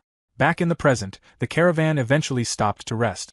Mel, Dan, and Rook gathered around a campfire while the others prepared themselves nearby. Mel asked whether Rook was doing all right after all the walking they had done. Rook admitted that he was accustomed to traveling long distances on foot, but constantly keeping watch behind them had proven far more exhausting than he expected. He was especially grateful that Loki had switched places with him halfway through the journey. Mel teasingly remarked that Rook had only managed to endure the task at the beginning. Dan then pointed out that helping with that sort of thing was usually where Mel came in. Turning to Rook, Dan explained that Loki possessed exceptional eyesight, making scouting and keeping watch one of his specialties. Grim and the others trusted Loki's ability to detect enemies before they became a threat. Rook commented that he supposed he could rely on Loki after all. Mel quickly added that Rook could depend on her too, proudly claiming that she had an excellent nose and sharp hearing. Smiling at her enthusiasm, Rook replied that he would be relying on Mel as well. Dan jokingly flopped onto his side and muttered that the conversation was starting to make him sound like the least dependable member of the group, especially considering he had nearly died earlier. Mel immediately protested, saying that their leader should not be talking like that. Rook then admitted that, truthfully, he was unsure whether he felt relieved or disappointed. Before leaving the village, he had imagined that escort missions would involve constant battles with monsters the moment they stepped outside civilization. Dan explained that there were not actually that many monsters in the region compared to other areas, and most monsters usually stayed inside the forest. He added that it was actually a good thing, since the ideal situation for any escort mission was avoiding combat entirely. From farther away, Grim called out to Dan, asking if they should resume traveling. Dan responded immediately before getting back to his feet. As Rook stood up as well, he quietly reflected on how his assumptions about the world had been shaped by thinking of it like a video game. He realized that expecting monsters to be everywhere outside the village was part of that mindset. Dan was probably right. It really was better if Rook never had to use his healing magic at all. However, after a brief pause, Rook suddenly remembered the earlier incident and asked how Dan's injury had happened in the first place. Dan visibly twitched before hurriedly explaining himself. Although monsters rarely left the forest in that region, it was not impossible. Otherwise, there would be no need for escort missions at all. He continued by saying that they still were not sure what had attacked them before. It might have simply been an adolescent wild boar, or perhaps something genuinely dangerous. Regardless, monsters appearing outside the forest in that area was highly unusual. After finishing his explanation, Dan suddenly raised his voice and called out to the group, ordering everyone in Wind Squad to remain alert for the rest of the journey. Loki casually acknowledged the command, while Mel teasingly remarked that it was all to prevent a certain someone from lowering his guard against what looked like a harmless young creature and getting rammed by a wild boar again. Hearing that, Rook finally understood how the earlier incident had happened. Inwardly, he realized that the others were probably going to keep teasing Dan about it for quite some time. After a brief pause, Rook asked in confusion about the name Wind Squad. Dan immediately realized they had never told him their party name. Somewhat awkwardly, he admitted that their group was indeed called Wind Squad and asked Rook to remember it. Mel let out a sigh and complained that Dan always managed to act the most embarrassing during the moments he tried to sound serious. She admitted that it gave her a bad feeling about the future. Rook calmly replied that he understood, though inwardly he felt that he had finally grasped the dynamic between the three of them and where each person stood in the relationship. Some time later, Rook reflected that either Mel's bad feeling had been correct or he himself had somehow raised a flag, because trouble eventually appeared before them. Someone suddenly shouted that there was an L-sheep approaching from the right side. Dan immediately reacted by ordering Grim to stop the wagons and have everyone take cover. In the distance, the massive creature charged toward them. As soon as Dan spotted it clearly, he quickly issued command. He told Lockie and Mel to do the same as usual and protect the wagons while he stopped the L-sheep's charge himself. Both acknowledged the order without hesitation. Dan then instructed Rook to remain on standby in case anything unexpected happened. Rook agreed, though inwardly he could not help feeling doubtful. As he watched the L-sheep rushing closer, Rook wondered how Dan intended to stop something so enormous. The beast was as large as a motorcycle, and from Rook's perspective, it seemed impossible for Dan not to be sent flying by the impact. Dan equipped his shield and deliberately created noise to draw the monster's attention before shouting for it to come at him.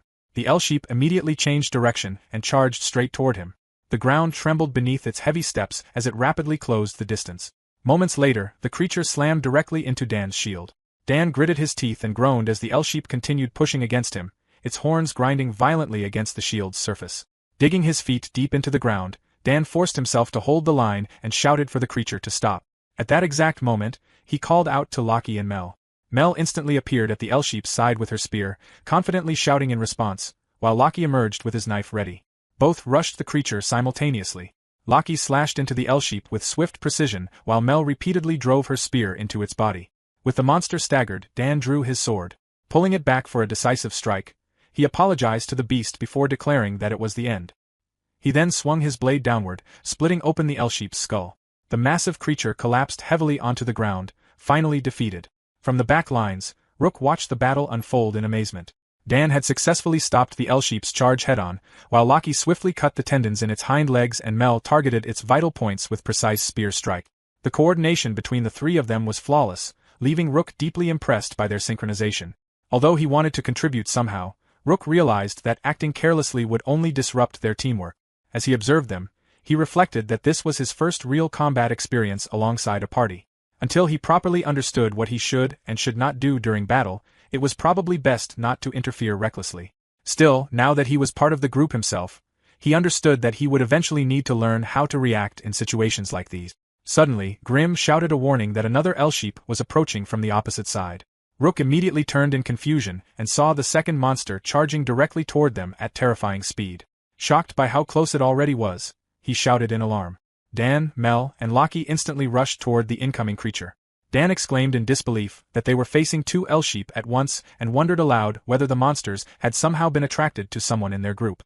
Watching the situation unfold, Rook quickly realized the danger.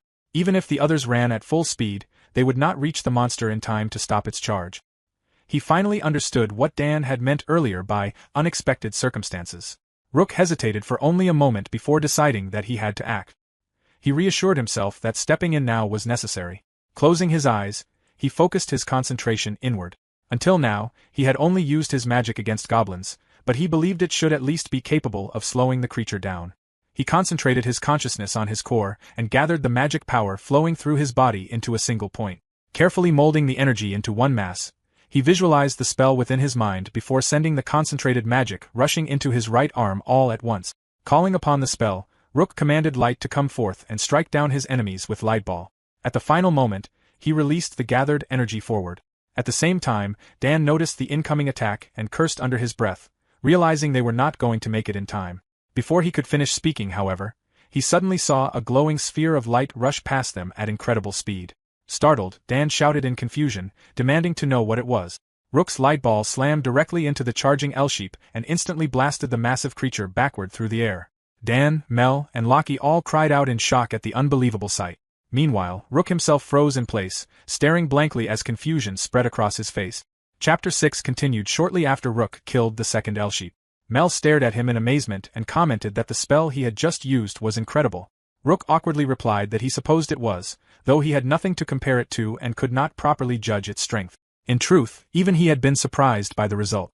Dan agreed with Mel's assessment and remarked that light magic was normally considered the weakest attribute when it came to offense. Because of that, he found it astonishing that Rook's light ball possessed such destructive power. Hearing that from someone capable of physically stopping an L-sheep's charge by himself, Rook accepted the compliment with a small sense of pride. Mel then mentioned that there was a trick behind Dan's strength. Curious, Rook asked what she meant. With a grin, Mel told him she would explain it once they reached the city. She also added that if Rook's magic had some kind of hidden trick as well, he should not hesitate to share it with them. Acting playfully, she told him not to be shy and to confide in his big sister. Rook quickly denied having any secret behind his magic, but inwardly he began considering the possibilities.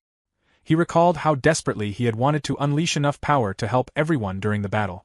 That made him wonder if a user's willpower could influence the strength of a spell. Another theory crossed his mind as well, that quarter angels might possess a unique trait that allowed them to gather more magical energy than normal.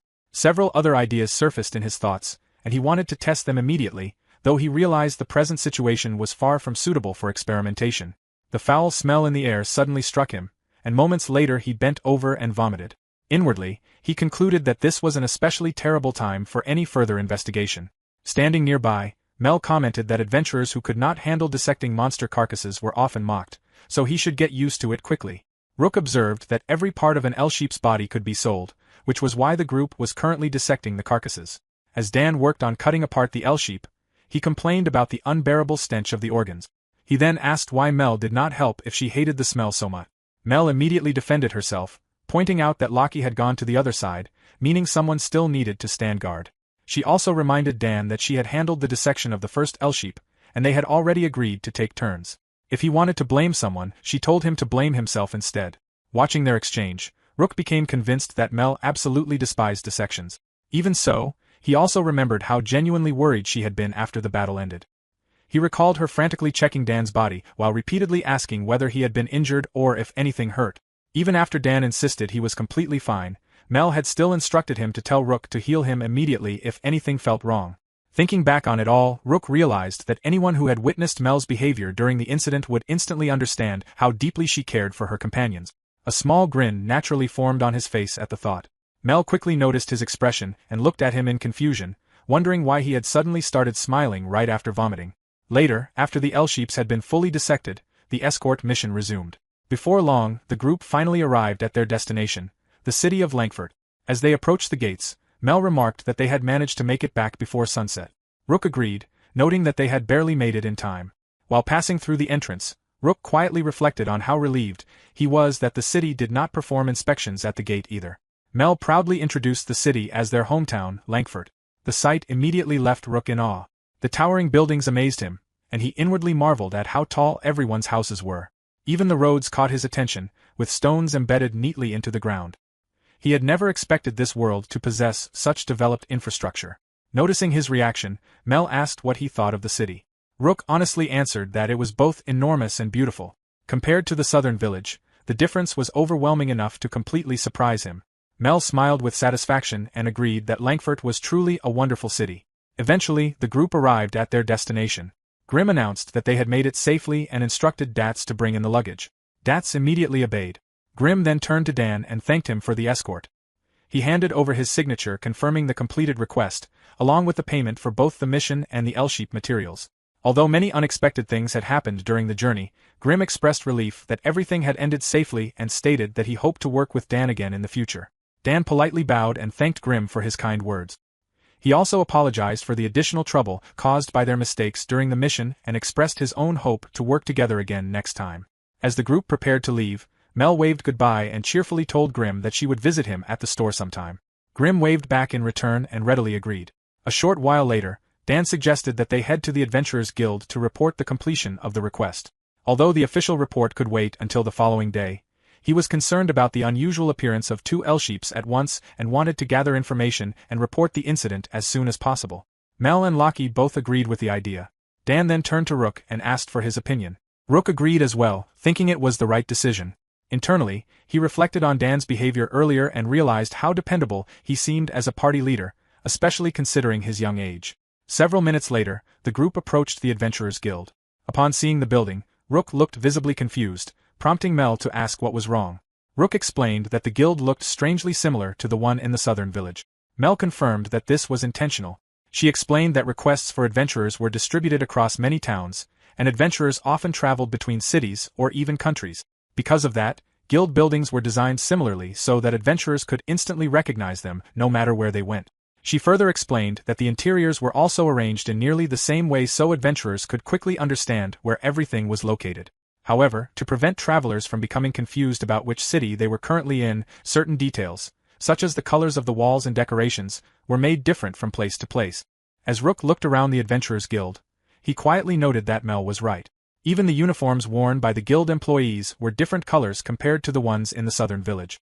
Meanwhile, Dan approached the reception counter and introduced the group as the Wind Squad, stating that they had come to submit their report.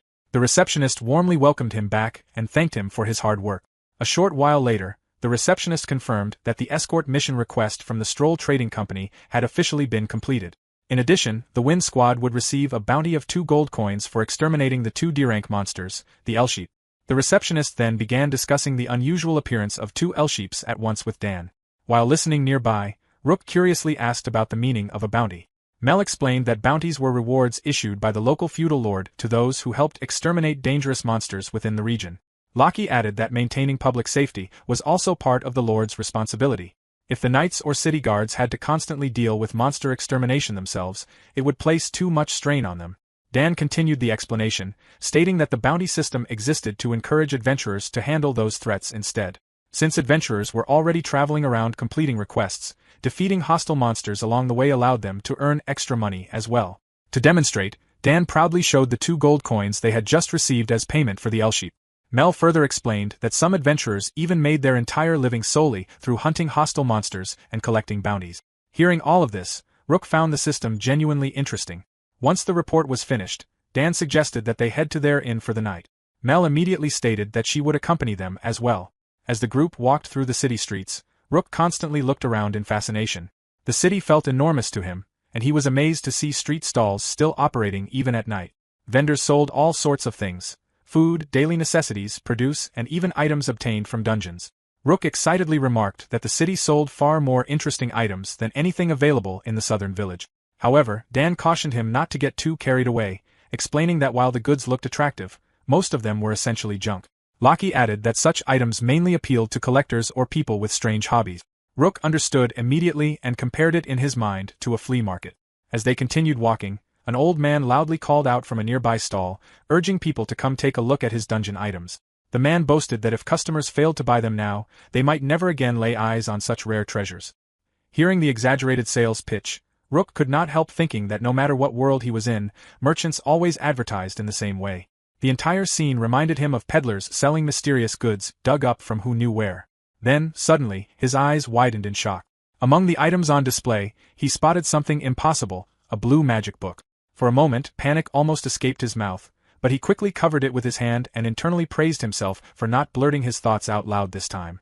Even so, he could not take his eyes off the book. Staring intently at it, Rook realized it was a magic book for the spell Purify. As Rook picked up the blue magic book, a familiar jolt ran through his body. The sensation immediately reminded him of the strange phenomenon he had experienced before, the way the name of the magic naturally surfaced in his mind simply by looking at the book. Even more convincing was the feeling of connection that spread through his body the moment he touched it. A smile slowly formed on Rook's face as excitement welled up inside him. There was no doubt about it. The book was genuine. It was a real blue magic book. Unable to contain his curiosity, Rook grinned and asked the old merchant how much the item cost. At the same time, he nervously wondered whether he was making a suspicious expression. The old man immediately raised his voice dramatically and praised Rook for having an excellent eye. He claimed that the book was a high-level magic tome recovered from a dungeon in a neighboring country. According to him, the adventurer who found it had wanted to sell it quickly, so he had purchased it on the spot. The merchant further insisted that an item of such quality would normally never appear in a place like this. He then proudly declared that the book was worth 200 gold coins, though he was supposedly willing to part with it for only 100 gold coins because he needed to lighten his luggage before leaving for the next city. The old man enthusiastically called it an unbelievable bargain.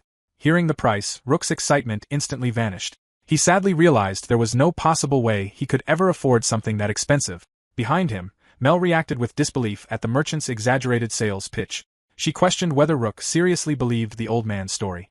Then, with a smug grin, she addressed the merchant directly and stated that the items on display were nothing more than throwaway dungeon loot. According to her, the entire pile was worth only around 3 silver coins. Rook stared at her in shock. The difference between 3 silver coins and 100 gold coins was enormous. The old merchant protested immediately, insisting that 3 silver coins was far too low. He argued that the items had been transported all the way from a neighboring country, and if he did not sell them for at least 10 gold coins, he would go bankrupt. Mel remained completely unfazed. She pointed out that regardless of where the items came from, they had little practical use and therefore little actual value. Calmly, she raised her offer to 4 silver coins. The merchant continued to object dramatically, claiming that even transporting worthless items required considerable effort. He insisted he needed at least 1 gold coin if he hoped to survive another day. Mel instantly seized on his words with a grin, asking if he was admitting that the goods were truly worthless throwaway items. The old man froze in shock. Without giving him time to recover, Mel began examining the merchandise one by one. She pointed out that the knife's edge was badly damaged, the scroll was torn and useless, and the supposedly rare smooth stones were nothing more than ordinary rocks. She continued criticizing item after item until the old merchant finally broke down and surrendered. In desperation, he shouted that he understood and would sell the entire collection as a package for 1 gold coin. He loudly complained that this was no longer business at all and dramatically called Mel a thief, claiming his older brother would be furious with him for taking such a massive loss. After the negotiations ended, the group resumed walking toward their inn. Along the way, Mel explained to Rook that the merchant was an example of a typical drop store. She explained that such merchants usually stayed near dungeons, where they bought discarded or unappraised items from adventurers at low prices before attempting to resell them in cities for huge profits. Mel warned Rook that most of the items sold in drop stores were worthless junk, so he needed to be careful. She further explained that even low-level magic books rarely circulated through ordinary street stalls, let alone high-level ones. According to her, if a supposedly high-level magic book was being sold openly in a marketplace, it was almost certainly fake. Hearing that, Rook silently struggled with himself. He wanted to tell Mel that the blue magic book was actually genuine, but he knew he could not reveal the truth. Instead, he commented that bargaining the entire pile of items down to only 1 gold coin still felt a little excessive. Mel casually brushed it off, assuring him that the old merchant had almost certainly still earned a comfortable profit despite all his dramatic complaints. Confused, Rook asked if that meant the original value had been even lower. Mel happily confirmed it, explaining that was why she had thought they themselves were getting an incredible deal. Rook became curious at her wording and questioned what she meant by should. Mel simply giggled and teasingly asked whether he was interested. If he was, she told him to hold on to the items they had purchased. At that moment, Rook's thoughts immediately returned to the blue magic book. For a brief instant, he wondered if Mel somehow knew the truth about it. However, before he could ask anything further, Mel suddenly announced that she would be heading home from there. She casually stated that she would come collect her share of the money the following day before waving goodbye. Rook instinctively tried to stop her, but Dan simply thanked Mel for her hard work and asked her to greet her father for him as well. As Mel walked away, Rook quietly remarked to himself that she really enjoyed pulling mysterious stunts like that. Still, the moment he entered the inn with Dan and Lockie, all thoughts about Mel's strange comments disappeared from his mind. An overwhelming wave of exhaustion struck him the instant he stepped inside. By the time dinner was served, Rook was already struggling to stay awake. The moment he reached his room, he collapsed onto the bed and immediately fell asleep. As consciousness faded, Rook reflected on how eventful the day had been. He had gained new companions, departed from the southern village, fought monsters, arrived in a new city, visited the guild, and explored the bustling night market. Everything had happened so quickly that he felt completely drained. His thoughts eventually drifted back to the magic book for Purify. Deciding to deal with it the next day, he wondered what kind of magic it contained and found himself genuinely looking forward to discovering the answer. The following morning, Rook descended the stairs of the inn while yawning heavily. He noticed that the other two were not awake yet and quietly sat down at a nearby table. Although he had wanted to sleep longer, he had been worried about oversleeping on his first morning there. As he absent-mindedly stared off into space, he observed the inn's atmosphere around him. Adventurers were already awake early in the morning, and even the water barrels seemed to contain light wine instead of plain water. The scene made him think that adventurers were the same no matter what world they lived in. At that moment, someone greeted him with a good morning. Rook looked up and returned the greeting to Lockie. Lockie commented that Rook was awake quite early. After taking a seat across from him, silence settled between them for a short while. Eventually, Rook asked where Dan was. Lockie replied that he had already called for him, so he should be awake soon, probably. Hearing that uncertain answer, Rook quietly reflected that when two people who were both bad at socializing ended up alone together, conversations usually turned out exactly like this. The silence between Rook and Lockie reminded Rook of the awkward atmosphere that used to follow after changing classes at school. The uncomfortable feeling made him think he should say something to keep the conversation going. Trying to break the tension, Rook thanked Lockie for saving him during the battle the previous day, specifically for taking over the responsibility of watching their rear. He admitted that constantly remaining aware of everything behind the group seemed extremely difficult. Hoping to learn from him, Rook asked whether Lockie had any tips that could help improve his awareness. Lockie replied that he did not mind sharing advice. In fact, he mentioned that it would benefit him as well. However, he requested something in return. He wanted Rook to take over the task of waking Dan up in the mornings. Confused, Rook cautiously asked whether Dan was particularly bad at waking up. Lockie answered that it was not always terrible, though he could not exactly call it good either. Rook reflected on how he had spent most of his life alone until now. Since he was now part of the group, he felt he should contribute however he could. With that in mind, he agreed to take over the responsibility, reasoning that helping out as a new member was only natural. The moment he agreed, Lockie let out a sigh of relief and declared that he owed Rook his life. Startled by the dramatic response, Rook wondered just how terrible the task truly was. Lockie quickly clarified that it was not always that bad, just as he had said earlier. Not long afterward, Mel arrived and cheerfully greeted the two of them. She immediately asked whether anything interesting had happened while she was away. A little while later, Dan finally appeared, still yawning heavily as he greeted everyone good morning. Watching the group gather together, Rook quietly reflected that even though interacting with others could still feel awkward, stepping outside his comfort zone and forming new connections actually felt surprisingly nice from time to time. Once everyone had settled down, Lockie asked what the plan for the day was. Dan explained that they would first head to the guild, then visit the armory to perform maintenance on their equipment, and afterward. Before he could finish, Mel suddenly interrupted him with excitement and declared that they should hold a welcoming party for Rook. Rook immediately objected, insisting that he was perfectly fine without one. However, Dan seemed to like the suggestion right away and commented that a welcoming party sounded like a good idea to him. Chapter 7 began inside the guild hall with Mel reacting in shock upon learning that Rook knew how to use a spear. Rook modestly admitted that he only knew a little. When he was younger, he had been forced to learn how to use a sword, spear, and bow, and among them, the spear was the weapon he handled best. Curious, Mel asked if it had been Rook's father who taught him in the mountain village where he grew up. Caught off guard for a moment, Rook repeated the phrase, mountain village, in confusion before quickly going along with the story. He explained that he had lived in a tiny community deep within the mountains where there had been little else to do. Even so, he had always admired magicians and secretly practiced magic on his own whenever he could. Internally, Rook reminded himself that this was merely the fabricated origin story he had created for himself.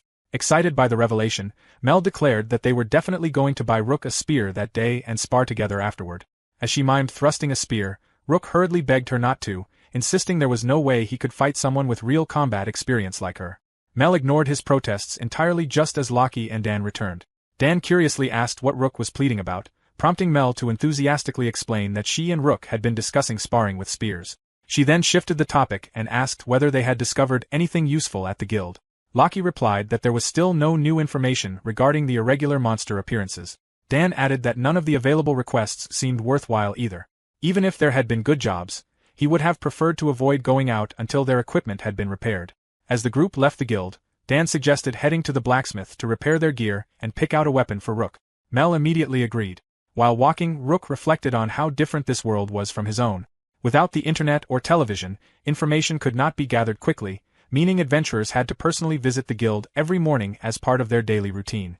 After completing that routine, the group now headed toward the blacksmith. Once that was done, they planned to show Rook around town before holding a welcoming party for him. Along the way, Rook asked what kind of blacksmith they usually visited. Dan seemed puzzled by the question before casually explaining that it was just an ordinary blacksmith operating out of a rundown shack tucked away in a back alley. Even so, he admitted that the smiths were not bad at their work. Mel immediately corrected him, insisting they were far better than merely not bad. According to her, they provided excellent service as well. Lockie agreed, adding that the blacksmiths were genuinely skilled craftsmen. Mel confidently assured Rook that they would definitely be able to find a good spear for him there. Dan, however, once again downplayed the place, remarking that they did not really carry anything exceptional. Rook laughed awkwardly to himself. By that point, Mel had already completely decided that he would be getting a spear whether he wanted one or not. Still, he could not shake the strange feeling he got whenever Dan talked about the blacksmith. It almost sounded as though Dan had once received a faulty weapon from them. A few minutes later, the group finally arrived at their destination. Dan casually announced that they were there, and Rook looked up at the sign hanging above the building. It read, Gildan's Smithery. As they stepped inside, Mel cheerfully greeted the owner. The blacksmith welcomed them warmly, immediately recognizing the group as soon as they entered. Dan explained that they had come for some equipment repairs and also wanted to introduce their new ally. Rook politely bowed as Dan introduced him as the newest member of their party, explaining that Rook was a magician capable of using healing magic. Rook introduced himself courteously and expressed his pleasure at meeting the blacksmith. The blacksmith introduced himself as Gildan and replied enthusiastically that having someone capable of healing magic in a party was incredibly reassuring. Rook modestly answered that he was the one grateful to have joined such a kind group. As Rook took a closer look at Gildan, he felt a strange sense of familiarity, as though he had seen him somewhere before. Almost perfectly timed, Mel leaned closer and quietly informed him that Gildan was actually Dan's father. Rook froze in shock. The realization immediately struck him that this smithy was also Dan's home. Everything suddenly made sense to him, including why Dan had spoken so bluntly about the place earlier. Dan handed over their damaged equipment and told Gildan that he would leave the repairs in his hands. Gildan agreed casually at first, but the moment he examined the damaged gear more closely, his expression changed.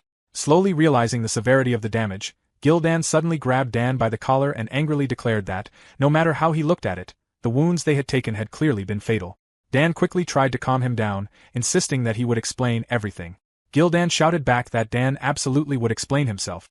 After Dan spent several minutes recounting what had happened, Gildan finally let out a weary sigh and admitted that, if things had truly happened that way, there probably had not been anything Dan could have done differently. Even so, Gildan reminded him that he had warned him before that, no matter how safe people claimed the area was, there was never any guarantee that powerful monsters would not appear. Dan quietly acknowledged the warning and promised to be more careful. Off to the side, Lockie casually remarked that dinner should be on Dan that night.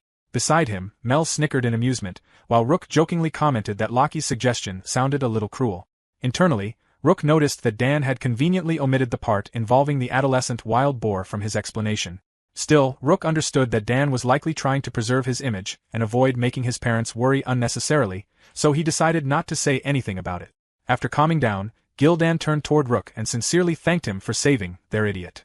As a gesture of gratitude, Gildan offered to let Rook choose any item in the shop that he wanted. Rook was immediately flustered and hurriedly refused, insisting that he could not possibly accept such generosity. However, Dan told him that he would actually appreciate it if Rook accepted the offer. Dan then explained that he needed to discuss the equipment repairs with Gildan and asked Mel to help Rook pick something out. Mel playfully gave a salute and energetically replied that she understood.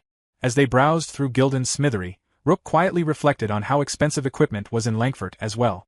At first, he had assumed that the gear sold in the southern village had simply been overpriced, but seeing the prices here made him realize that quality equipment was costly everywhere. Still, since Gildan had offered him an item for free, Rook figured he could at least choose something decent. His thoughts abruptly stopped when he noticed Mel holding several spears in her hands. Carefully examining the selection, Mel compared the weapons before deciding that one spear was clearly superior to the others. Rook agreed with her assessment, prompting Mel to explain further. She pointed out that one of the spears had a particularly heavy spearhead, which would likely drag Rook's body along whenever he swung it. Unless he possessed a floater, she believed it would simply be too difficult for him to handle properly. Confused by the unfamiliar term, Rook asked what a floater was. Mel explained that floaters were special weapons or pieces of armor that occasionally appeared on the market without anyone knowing their true origin. They were often unusual items, such as an exceptionally lightweight greatsword or a shield capable of absorbing impacts. Merchants referred to such mysterious equipment as floaters because they seemed to float into circulation out of nowhere. As Mel examined another spear, she wondered aloud whether it might possess special qualities as well. Hearing her examples, Rook's eyes widened in realization. A lightweight greatsword and a shield that absorbed impacts sounded suspiciously familiar to him. He immediately asked if that meant Dan's shield was one of those items. Mel grinned proudly and confirmed his suspicion. According to her, whenever Dan's shield was struck, the force of the impact was somehow greatly reduced. Even Gildan himself could identify the shield's effect, yet he still had no understanding of how such a property could possibly be created. Rook immediately connected the dots and realized that this was the reason Dan had managed to stop the Elsheep's charge. Curious, Rook asked whether the shield might actually be an artifact. Mel thought about it for a moment before shaking her head. She explained that neither Dan's shield nor the knife they had bought at the night market seemed particularly ancient, which made her doubt that they were artifacts. Rook quickly focused on the knife and asked if it was special as well. Mel tapped her nose confidently and explained that it definitely had something unusual about it because her instincts had reacted the moment she saw it. She added that Gildan would probably be able to tell Rook more about it. A little while later, Rook handed his chosen spear over to Gildan. After briefly inspecting it, Gildan confirmed that this would be the weapon Rook wanted. He then turned toward one of his staff members and instructed him to sharpen the spear and complete the finishing touches. The worker acknowledged the order immediately. Once that was settled, Gildan turned back to Rook and asked whether there was anything else he needed. He encouraged Rook to ask freely if there was. Rook replied that it was nothing major, but there was one item he wanted Gildan to appraise. He then placed the knife on the counter and asked what Gildan thought of it. Although the blade appeared chipped, Rook wondered whether it could still be useful. Gildan picked up the knife and began carefully inspecting it. He observed that it was a one-handed steel knife with a reasonably decent edge. After a closer look, he corrected Rook's assumption and explained that the blade had not actually been chipped. Instead, it had been intentionally designed with that shape. Then Gildan suddenly paused in surprise. Upon further inspection, he realized the knife possessed a paralysis effect. Although it was not an especially sharp weapon, he admitted that it was still a very good one. After handing the knife back, Gildan stated that this was about all he could determine through his judgment skill. The mention of judgment caught Rook's attention, but he quickly shifted focus and asked whether the knife was considered a rare item, or perhaps even an artifact. Gildan thought about it briefly before answering that it was not an artifact, though it was certainly a rare item. In his store, he estimated that the knife could probably be sold for 8 or perhaps even 9 gold coins. Rook stared back and forth between Mel and Gildan in complete shock before blurting out the price in disbelief. Off to the side, Mel casually remarked that perhaps she should get herself a new spear as well. She then flashed a playful peace sign with a grin on her face. After a few more moments, Rook turned his attention back to Gildan and asked about the judgment ability he had mentioned earlier. Rook wondered how someone could determine the properties of an item simply by looking at it, yet still be unable to do the same for other objects. Curious, he asked whether Gildan knew anything more about how the ability worked. Gildan paused for a moment, trying to think of the best way to explain it. Eventually, he admitted that it was difficult to describe because the information simply appeared naturally in his mind. According to him, a talented blacksmith could learn many things about an item merely by touching it, such as the material it was made from, its abilities, and any special effects it possessed. However, Gildan explained that a blacksmith's judgment only applied to items related to blacksmithing. For example, while he could judge the properties of a metal shield, he would not be able to do the same for a shield made of leather. In that case, someone like a leather craftsman would be needed instead. As Rook listened, he quietly organized the information in his mind. He began to think he finally understood how the system worked in this world. It seemed that if a talented person gained enough expertise in a specific field, they could develop the ability to instinctively judge items related to that field.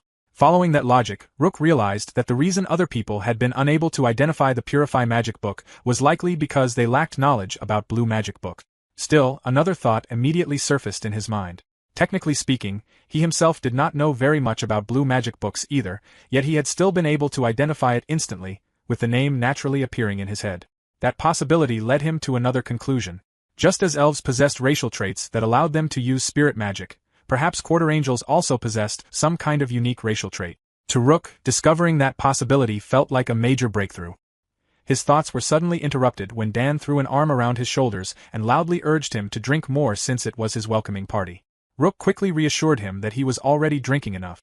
As he looked around the lively tavern, Rook reflected on the events of the day. After leaving the blacksmith, Dan, Lockie, and Mel had spent the afternoon showing him around Langford. Then, once night arrived, they gathered at the tavern to celebrate his arrival as the party's newest member. While the celebration continued, Mel scolded Dan for drinking too much. Dan insisted repeatedly that he was completely fine and could still handle more alcohol. Moments later, however, he drunkenly drifted off to sleep. Mel apologized to Rook for the situation, explaining that Dan tended to become stressed whenever he visited his home. Rook commented that Dan seemed to have it rough. Lockie casually dismissed it as something fairly common. He explained that both his family and Dan's family ran businesses, though neither household was particularly wealthy. In families like theirs, the eldest son usually inherited the family business, while the younger children were expected to make their own way in life. Lockie continued by explaining that if someone wanted to stay in the same trade, they usually had to leave the city and become an apprentice under another master elsewhere. In other words, if either Dan or Lockie wished to continue their family professions, they would have no choice but to leave Langford behind. Suddenly, Dan jolted awake from his drunken slumber and loudly declared that becoming an adventurer had been exactly what he wanted all along. In his drunken state, he passionately proclaimed that Langford was a wonderful city and that he wanted to protect it. He stubbornly insisted that he would not allow anyone to tell him otherwise. As Dan gradually drifted back to sleep, Rook muttered that Dan had startled him. Lockie agreed with Dan's earlier words, saying that the city truly was a wonderful place. Mel smiled at the two of them, noting that both Lockie and Dan had clearly grown fond of the city. Later that night, Rook lay quietly in bed, unable to stop thinking about Dan's situation. It reminded him of his own life back home. His family managed a shrine, and beside it stood a traditional martial arts dojo that had been passed down through generations. Ever since childhood, Rook and his older brother had helped with shrine duties, cleaned the grounds, and trained in martial arts together every day. Yet no matter how hard Rook practiced, he never seemed naturally suited for martial arts. Even in Kenjutsu, the discipline he loved the most, he could never reach the same level as his older brother. Because of that, Rook already knew there was no future for him as the heir to either the shrine or the dojo. His brother was far more qualified to inherit both.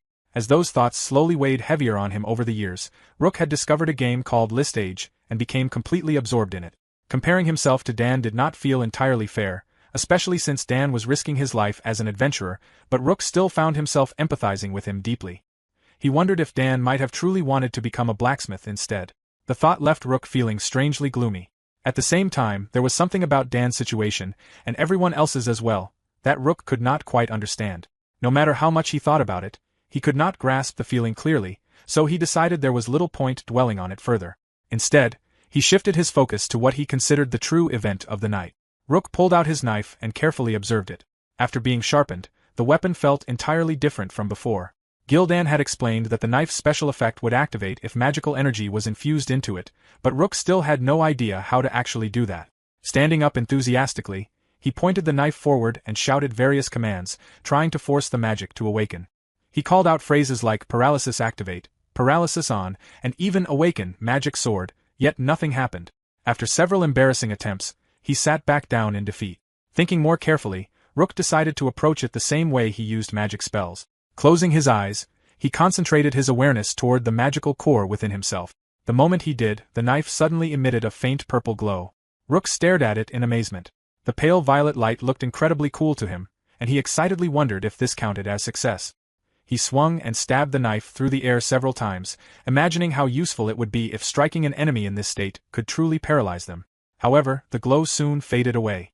Rook quickly realized that maintaining magical energy while fighting would require practice. Sheathing the knife once more, he decided he would wait until the next real battle to test how effective the paralysis ability actually was.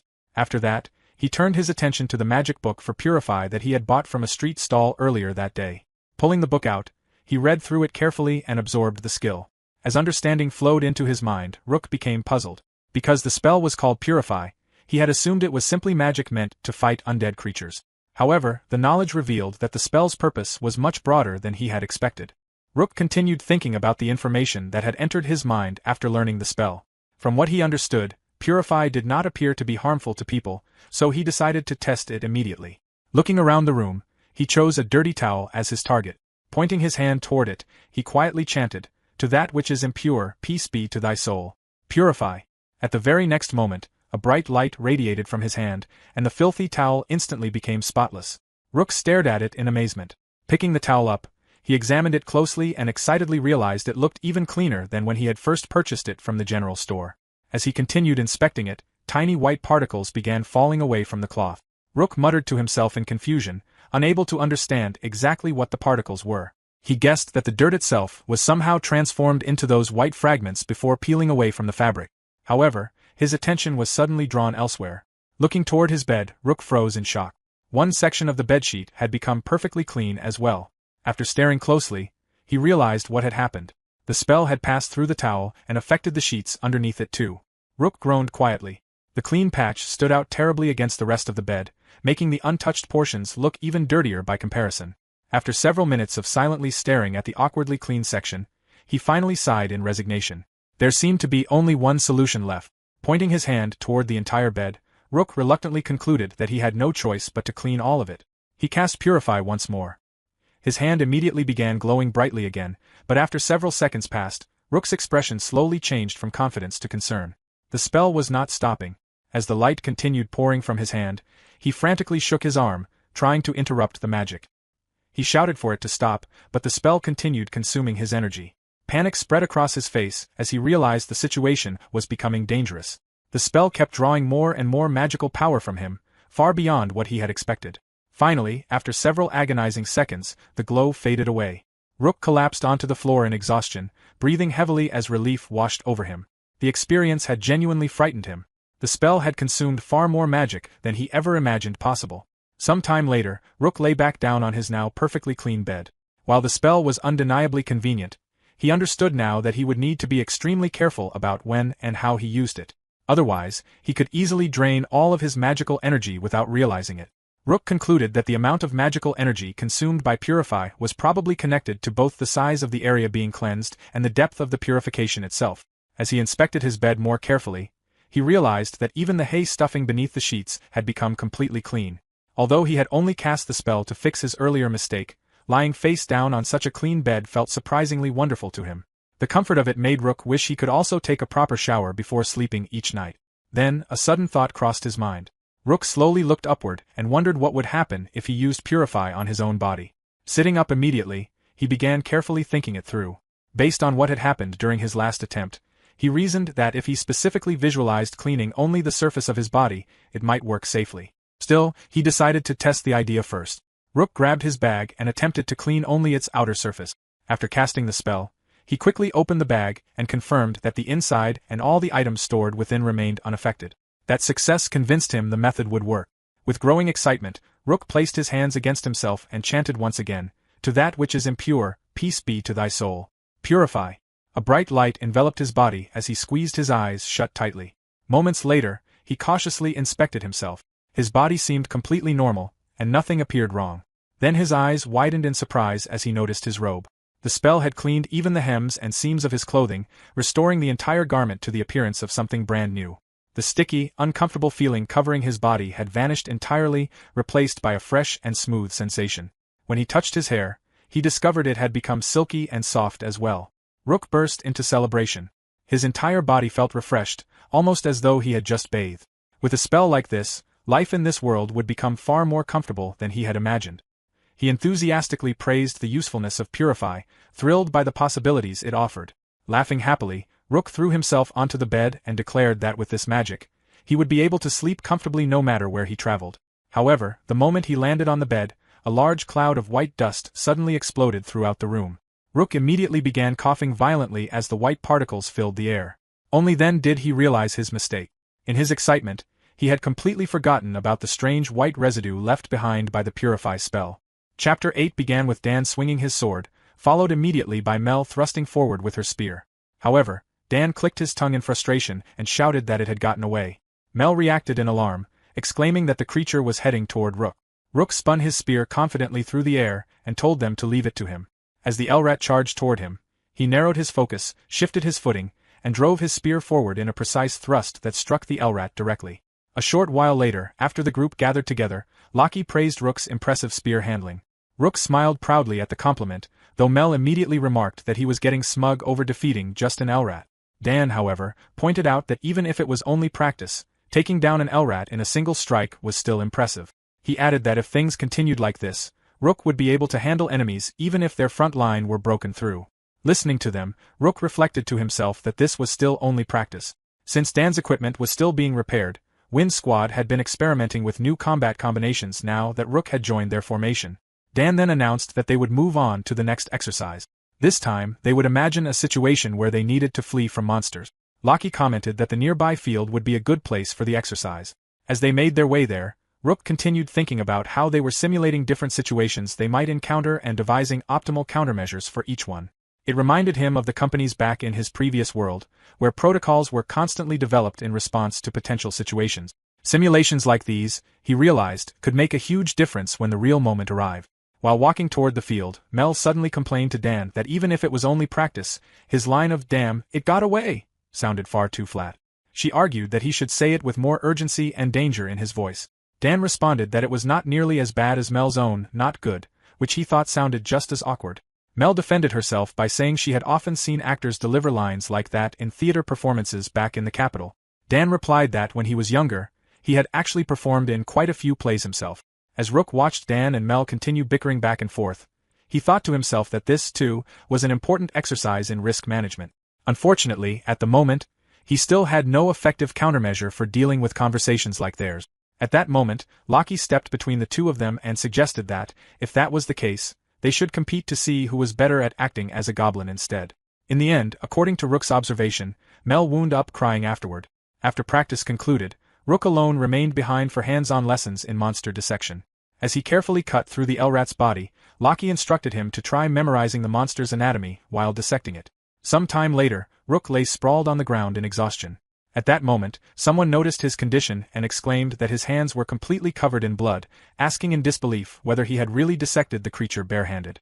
Rook sat himself up and answered Mel that he had indeed done so, explaining that he had not been skilled enough yet to handle the finer details properly. Hearing that, Mel commented that Loki really was Spartan in his methods. Then she told Rook to hold out his hands, saying that she would clean them for him. Confused, Rook repeated, "His hands?" but still followed her instructions. Mel began chanting softly, calling forth water into her hands with the spell, Water Drop. A floating sphere of water formed before her, and she gently dropped it onto Rook's hands while telling him to stay still. Rook stared in surprise and asked whether Mel had been able to use magic all along. Mel casually replied that it was only simple everyday magic, and that she had practiced a bit to learn it. Afterward, she handed him a towel and told him to wipe his hands dry. Although Mel spoke modestly about it, Rook suspected she was downplaying her abilities. He knew that for people without a natural gift for magic, learning even the simplest spells required a considerable amount of effort. The Wind Squad's routine consisted of 2 days of training followed by 1 rest day before repeating the cycle again. Even on rest days, however, Rook remained busy. During the daytime, he would go out to purchase supplies necessary for adventuring, while at night he would tirelessly practice and experiment with magic until he exhausted himself. At one point, after casting Purify on himself, Rook found himself wondering how the spell could distinguish between what should and should not be purified. Later, during another training session, Mel stared intently at Rook for quite some time. Eventually, Rook asked her whether something was wrong. However, Mel said nothing and instead began circling around him. Growing awkward under her scrutiny, Rook asked again whether he had done something strange. Mel quietly muttered his name, and when Rook answered in confusion, she suddenly leaned closer and sniffed him. After examining him for a moment, Mel straightened herself and declared that Rook was an incredible neat freak. Caught off guard, Rook asked her to repeat herself. In the background, Dan reacted with confusion, while Loki wondered aloud what Mel was even talking about. Mel insisted that her concern was perfectly reasonable. She pointed out that Rook spent every day running around, training, and even dissecting monsters, yet there was not a single stain on him.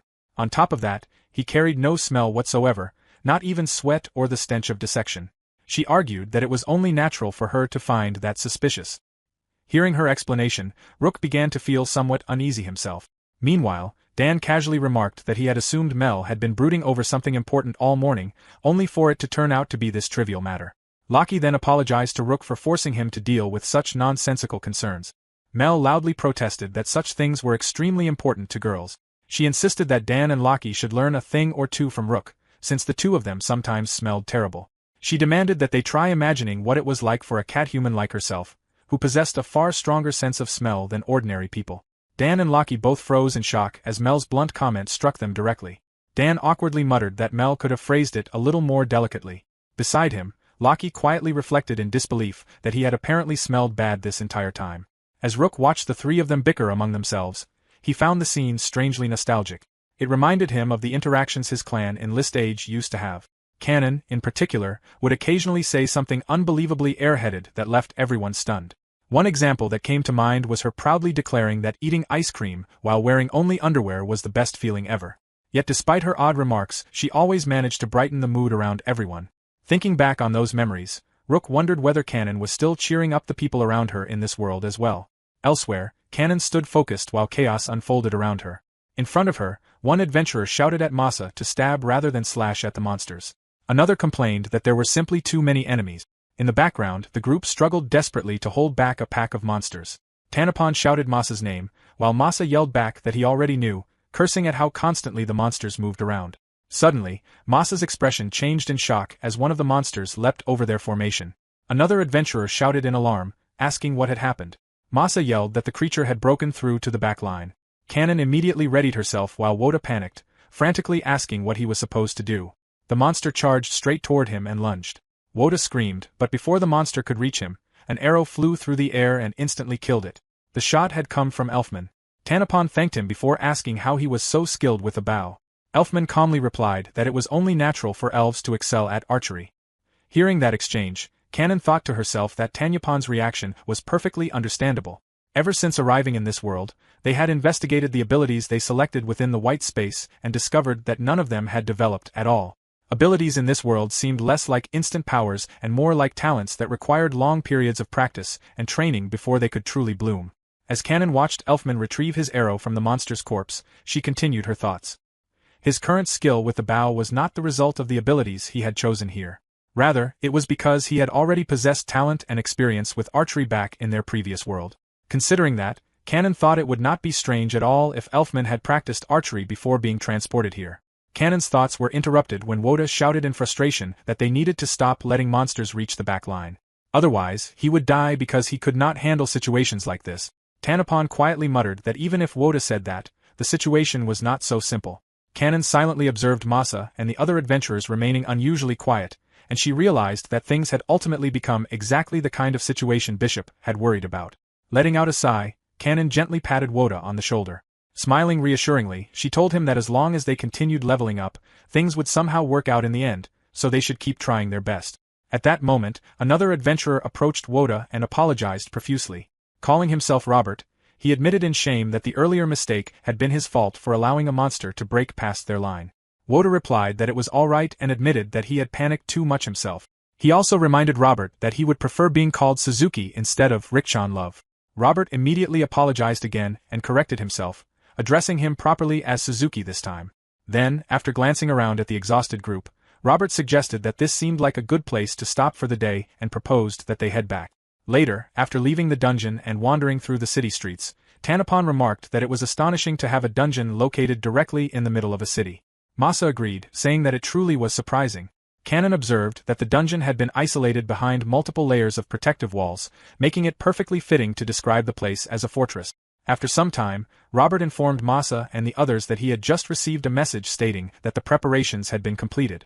Because of that, they needed to return to the castle immediately. Hearing this, Kanon quickly asked what they were supposed to do about selling the monster drops they had collected. Unfortunately, Robert explained that they did not have enough time. The carriage was already waiting for them at the gate, so they needed to hurry. As Robert walked off and the others followed behind him, Kanon quietly muttered in disappointment about the drops they still had not sold. At that moment, however, she noticed an old man standing nearby calling out to passers-by, claiming that he bought items at high prices. Kanon immediately rushed over and laid out all of her loot before him, eagerly asking to sell everything. The old man cheerfully accepted and began examining the items one by one. After a short inspection, he informed Kanon that all of the materials were considered throwaway items, meaning he could only offer a single silver coin for the entire batch. Kanon frowned in disbelief and exclaimed that all of those items being worth only one silver coin was far too cheap. The old man simply grinned and told her that because they were all low-value materials, the offer was already generous. After hesitating for a moment, Kanon reluctantly agreed to the deal. The old man thanked her warmly and told her to come again another time. A little while later, the group rode through the city inside a fast-moving carriage. During the ride, Masa asked Robert where exactly they were heading now. Robert answered that their destination was Alls, known as the resting place of heroes. He explained that the remains of a legendary hero were enshrined there together with the sword that hero once wielded. Their purpose, he revealed, was for Masa to attempt to draw that hero's sword. Masa slowly repeated the idea in disbelief, asking whether he truly meant pulling out the hero's sword. Meanwhile, sitting beside him, Kanon leaned closer to the carriage window in fascination and quietly remarked that the material was not glass. Robert continued his explanation, saying that the sword remained embedded within the hero's grave and that legend claimed only a true hero could pull it free. Furthermore, whoever wielded that sword would inherit the hero's power. Masa quietly repeated the words, "the hero's power," to himself as he processed the meaning behind them. Not long afterward, Robert announced that they had finally arrived at the castle. Back in the city of Langfurt, inside the Adventurers Guild, Dan gathered the members of Wynn's squad together and announced that he would now explain the details of the request they had received from the Stroll Trading Company. As usual, he reminded everyone that if they chose not to accept the request, they were forbidden from speaking about it to anyone else. Dan then began explaining the mission. The request involved escorting a caravan from Langfurt to a forest village located to the east and then safely returning. The journey would take an entire day one way by horse carriage, meaning they would need to camp for a night during the trip. The reward for the mission was 10 gold coins, and the company would provide meals during the escort itself. However, the return trip would only begin after the company completed its business in the forest village. According to the estimate, the merchant's work there could take as long as 7 days. While living expenses during that waiting period would not be reimbursed, the adventurers were otherwise free to spend their time however they pleased. As Dan continued reading through the mission details, Rook quietly observed the situation around him. He wondered why they were whispering together in the corner of the guild hall instead of simply sitting at one of the tables in the middle. He also noticed that Loki was deliberately facing outward, keeping watch on the surroundings. After thinking for a moment, Rook arrived at his own conclusion. Since it was an escort mission, leaking information about the route or schedule could attract robbers or bandit. Loki was likely standing guard to make sure no one nearby was eavesdropping on them. Realizing this, Rook silently admired the precaution. Once Dan finished his explanation, he asked the group what they thought about the request. Personally, he felt the reward was good enough to make the mission worth accepting. Loki agreed, saying that the payment was not bad at all. He added that if they managed to pick up extra work while waiting in the village, the trip could become even more profitable. Mel considered it for a moment before commenting that the money was certainly attractive, though she doubted her father would be happy about how long the mission would take. Still, since the request had come from Uncle Grim, she believed it should be alright. In the end, she agreed to join as well. Listening to everyone share their thoughts, Rook realized that Wind's squad truly made decisions by hearing out each member's opinion first. Dan then turned toward Rook and asked what he thought about the mission. Caught off guard, Rook reacted in surprise and asked whether his opinion mattered too. Loki immediately answered that of course it did, because Rook was now a member of Wind's squad as well. Dan added that Rook had every right to decide alongside the rest of them, and Mel happily agreed with the sentiment. Hearing those words, Rook felt his face grow warm with embarrassment. After pausing for a brief moment, he finally answered that he was in too. Deep down, Rook admitted to himself that hearing them acknowledge him as part of the group still felt a little embarrassing, yet at the same time, it genuinely made him happy. Chapter 9 begins as the caravan leaves the city of Langford. Grim called out to everyone, saying it would be a long journey and reminding them to stay alert and careful. Rook quickly replied with enthusiasm, saying yes sir. Mel smiled and commented on how excited Rook was. Rook explained that this was his first real mission together with everyone. Mel reminded him that while enthusiasm was good, escort missions required steady pacing. She explained that he should avoid tiring himself out too early and save enough energy in case something unexpected happened. Rook agreed and said he would remember her advice. As they continued traveling, Rook thought about their mission. Their goal was to safely deliver goods to a forest village in the east. Their employer was Grim from the Stroll Trading Company, the same merchant they had worked with before. Grim's apprentice, Dats, was also with them. Since everyone already knew each other, the atmosphere was relaxed, allowing them to focus on the job. Dats thanked the group for accepting the request. He explained that the roads had become more dangerous lately, so having someone with healing magic was very reassuring.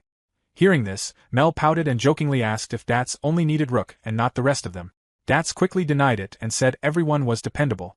However, he explained that if a person or horse got injured, transporting the goods would become difficult. Potions were expensive, and paying for healing at the church would cost even more. With Rook around, those risks were much lower, making him a great help to merchants. Mel grinned and proudly said she understood because she was the daughter of a merchant herself. She pointed out that this was probably why the reward for the request had been increased. She also noticed that, because Rook was with them, the merchants had decided to transport even more goods than usual. Dats laughed and admitted that Mel was too sharp for him. Mel jokingly replied that good looks and honor alone could not put food on the table. She added that she would not mind if Dats showed her a little more favor from now on. While listening to them, Rook quietly realized that they were discussing ways to make more money by using his healing abilities without directly telling him. Later, as the group continued walking, Rook noticed that the trees around the road had become much thicker. Feeling uneasy, he thought they should be more careful in this area. Just then, he noticed something moving in the distance among the trees. Rook narrowed his eyes and wondered what it was. Suddenly, someone shouted for everyone to be careful because something was nearby. Rook quickly recognized the danger and shouted that it was a pack of forest wolves. Dan and Mel immediately moved forward to face the wolves. Dan warned everyone not to let the wolves get close to the horses, while Mel confidently declared that she could handle attacks from any direction. As Rook watched the wolves, he remembered what he knew about them. Forest wolves were intelligent monsters that hunted in packs led by an alpha. They worked together to surround their prey. Rook also remembered Dan teaching him how wolf-type monsters fought and how to deal with them. Thinking calmly, Rook reminded himself that they had already prepared for situations like this. Dan called out to Rook, and Rook answered loudly before casting Light Ball. He thought to himself that since the wolves tried to surround their enemies, the best counterattack was to strike first with surprise. In an instant, Rook's light ball exploded in the middle of the wolf pack. Dan shouted happily that they had landed the first hit. Just as planned, Rook and Loki switched roles. Loki moved to support the others while Rook guarded the rear. Rook told Loki to leave the back to him, and Loki warned him not to lower his guard even if nothing was behind them yet. The battle ended quickly after that. Dan cut down one wolf after another, Loki shot wolves from a distance, and Mel pierced another with her weapon. Within moments, the entire wolf pack had been defeated. Watching the fight, Grim muttered in amazement that they had wiped out a pack of forest wolves almost instantly. Mel proudly asked him what he thought of the new Wind squad. Dan wrapped an arm around Rook's shoulder and said that with Rook joining them, they could now use many more battle strategies than before. Rook humbly replied that it was all thanks to their training together. Locky added that the team felt much more balanced now. Grim gave them a thumbs up and said the group was very dependable. He even joked that he would treat them all to good alcohol later. Dan happily shouted that they had done it. However, Rook suddenly noticed a wound on Dan's leg. He asked if Dan wanted him to heal it. Dan looked down in surprise and wondered when he had gotten injured. A few minutes later, Rook used healing magic on Dan's wound. Dan laughed and commented that being able to use healing magic for such a small injury felt luxurious.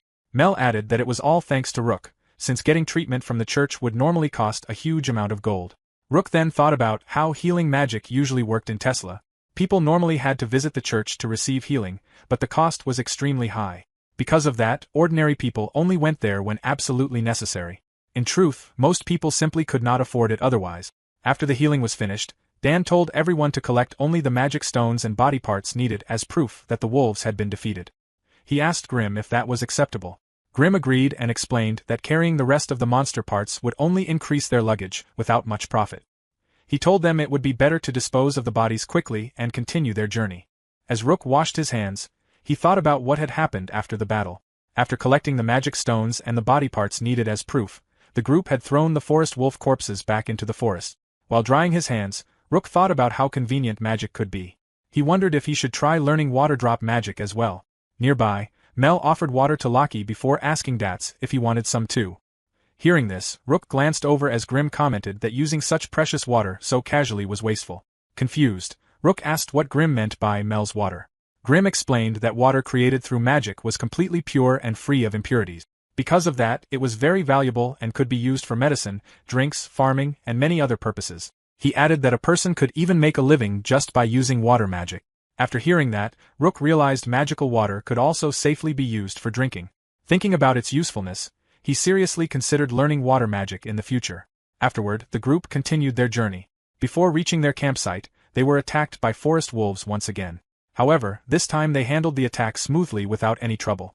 Later, they arrived at a strange place filled with old stone structures. Looking around, Rook asked if it was an abandoned area. As the caravan stopped, Grim announced that they had reached their campsite. He instructed everyone to secure the area and gather firewood for the campfire. The group quickly responded and got to work. While looking around the ruins, Rook thought that staying inside a place surrounded by walls was probably safer than camping in an open field or deep in the forest. However, the place itself clearly looked ancient. The stone buildings and ruins seemed to come from a civilization long ago. Their architecture and engineering looked surprisingly advanced. Curious, Rook asked Dan what the ruins used to be. Dan replied that he did not know much about them either. He had only heard that the place was already being used as a campsite during Grim's grandfather's time. Hearing that, Rook realized the ruins might belong to a country or civilization from more than 100 years ago, possibly one with technology even more advanced than the present. The thought fascinated him. Later that night, after the campfire had been lit, Grim asked Dan about the recent rumors of monsters increasing in number. Dan nodded and said adventurers had been hearing the same rumors. He mentioned the wild boar and L-sheep they encountered earlier, explaining that monsters like those normally never appeared in that area. On top of that, they had already been attacked by forest wolves twice in a single day. Dan admitted that something definitely felt different lately. As Rook quietly listened to the conversation while eating hard bread and soup, he thought that the meal felt exactly like what an adventurer's life should be like. Meanwhile, Grim quietly muttered that he hoped all of this was just a coincidence. However, if there was truly a reason behind the increase in monsters, then serious trouble might be coming soon. At midnight, Dan shook Rook awake and told him it was time to switch shifts for guard duty. Half asleep, Rook groaned before slowly waking up and asking if it was already his turn. Dan quickly replied that it was and told Rook to stay alert and wake him if anything happened. Rook nodded and answered obediently. A few minutes later, Rook walked over to Mel and greeted her good morning. Mel greeted him back warmly and asked if he had been cold during the night. She then offered him a cup of tea. Rook thanked her as he accepted the cup and said he had been fine. He thought the blanket he chose had helped a lot. As he drank the tea, Rook thought about how adventurers usually camp. Unless they were part of a large group, adventurers normally did not carry tent. They traveled light so they could react quickly if monsters attacked. Because of that, most adventurers simply slept wrapped in blankets or jacket. Rook began to feel sleepy again, but the sound of the horses neighing caught his attention. He commented that even the horses seemed to wake up early. Then Rook noticed something strange. The surroundings looked much brighter than he expected for the middle of the night. Wondering if it was because of a full moon, he looked up at the sky. The moment he saw the night sky, his eyes widened in amazement. His blanket slipped from his shoulders as he stood there staring upward. Above him were countless stars and 2 moons shining brightly. Rook quietly thought to himself that ever since arriving in this new world, he had been too busy dealing with everything around him to truly look at the sky. Seeing the beautiful stars and the 2 moons made him feel that perhaps there was some special reason he had been brought to this world. The next morning, the group left the campsite and continued their journey. They were attacked by forest wolves once again on the road, but they managed to drive them away safely and finally reached the forest village. As Rook looked at the village, he noticed that there were no protective walls surrounding it. A little later, Grim announced that they had arrived at the lodging place. He explained that he would start delivering the goods and would meet the group again later. Dan acknowledged him, and after entering the inn, he told everyone that they should first get their rooms and then visit the local adventurers guild. Hearing this, Mel quietly grumbled about the guild. Lockie glanced at her and told her not to complain like that. Watching their reactions, Rook became curious and wondered if there was something wrong with the guild in this village. Later, at the Adventurers Guild in the forest village, Dan reported their journey to the receptionist. The receptionist asked if they had really encountered 3 different packs of forest wolves during the trip. Dan confirmed that it was true and explained that there had never been that many monsters in the area before. He asked her to make sure the information was reported properly. The receptionist nodded and said she would report it to the higher-ups. However, after Dan returned to the group and they began leaving the guild, he clicked his tongue in annoyance and complained that the people in the village were far too careless about danger. Mel agreed and said that was exactly why she disliked coming to this place. Lockie added that the village had always been like this. Rook thought about how guilds were normally supposed to react carefully whenever there were reports of unusual monster activity. However, when he glanced back, he saw the receptionist casually talking to another staff member about visiting the capital and bringing back souvenirs. Seeing how relaxed they were, Rook became confused. He asked Mel if something was wrong with the guild in this village. Mel explained that monsters had not come near the village for a very long time. Dan then added that there was an old legend in the area about fairies. The villagers believed that the village was protected by the divine blessing of fairies. Lockie continued the explanation, saying that because of this belief, the villagers were convinced that even if monsters appeared everywhere else, the village itself would always remain safe. Rook finally understood and asked if that was the reason the village had no walls around it. Mel confirmed it and sarcastically called the villagers peace-loving idiots who had it easy. As Rook listened, he thought that a fairy legend sounded interesting. Since this world already had magic and monsters, he had assumed fairies might naturally exist as well. Still, he figured it would not be called a legend if fairies were actually common. When the group returned to the inn, Dan told everyone they were free to spend the rest of the day however they wanted. As usual, the next day would be a rest day because of the night shift. He also said they would discuss future plans together during dinner the following evening. Lockie, Mel, and Rook all agreed.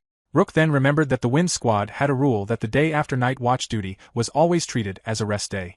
Curious, he asked everyone what they planned to do during their break. Dan immediately answered that he would sleep. Lockie gave the same answer. Mel also said she would probably sleep and warned Rook that if he did not rest properly, he would regret it later. Hearing all of their answers, Rook quietly thought that, compared to most adventurers, the members of the Wind Squad were surprisingly practical and down-to-earth. He guessed it was probably because all of them came from merchant families. The next day, Rook walked through the village and decided to explore a little. Even though Mel had already explained the village to him, he still wanted to see more of it himself. The houses were large and spread far apart from each other. As he looked around, Rook noticed that the village was much more developed than the southern village, even though it was built on a mountainside. He thought that living without worrying about monsters must have made a huge difference. While exploring, Rook stopped by a food stall and bought some food for 2 copper coins. As he received it, he asked the vendor about the legend of the fairies that he had heard about. The vendor laughed and explained that everyone born in the village grew up hearing the story. According to the legend, children who listened to their parents and behaved well would someday be taken by the fairies to the fairy kingdom through a place called the Garden of Fairies. Curious, Rook asked where the Garden of Fairies was. The vendor pointed north and explained that it was a flower field beyond the hill. He said it was so beautiful that it was worth seeing 100 times. A stone pillar stood in the center, making it easy to find. Before Rook left, the vendor warned him about 2 important rules. He must disturb the flowers as little as possible, and he must never dirty the stone pillar. The vendor assured him that the rules were simple enough for even children to follow. Interested by the story, Rook headed north toward the Garden of Fairies. As he followed the path beyond the hill, he wondered how beautiful the place must be if people praised it so highly. When he finally arrived, Rook stopped in amazement. The sight before him was breathtaking. He quietly muttered that the place truly deserved to be called the Garden of Fairies. The area around it was surrounded by a river, a forest, vineyards, and grassy fields, yet in the middle of all of it was a mysterious field filled entirely with flowers. The flowers blooming around the stone pillar were also completely different from the other wildflowers nearby. The entire place felt strange and unnatural, almost as if some supernatural power existed there. Rook smiled as he looked toward the stone pillar standing in the middle of the flowers. He felt that anyone who came there would naturally want to walk up to it. Carefully, Rook stepped into the flower field. He reminded himself of the rules as he walked gently, trying not to damage the flowers. Since the warning was to disturb them as little as possible, he believed walking carefully should be acceptable. After some time, he finally reached the stone pillar. Up close, it looked ancient. The round pillar was at least a meter wide and seemed to be made of marble.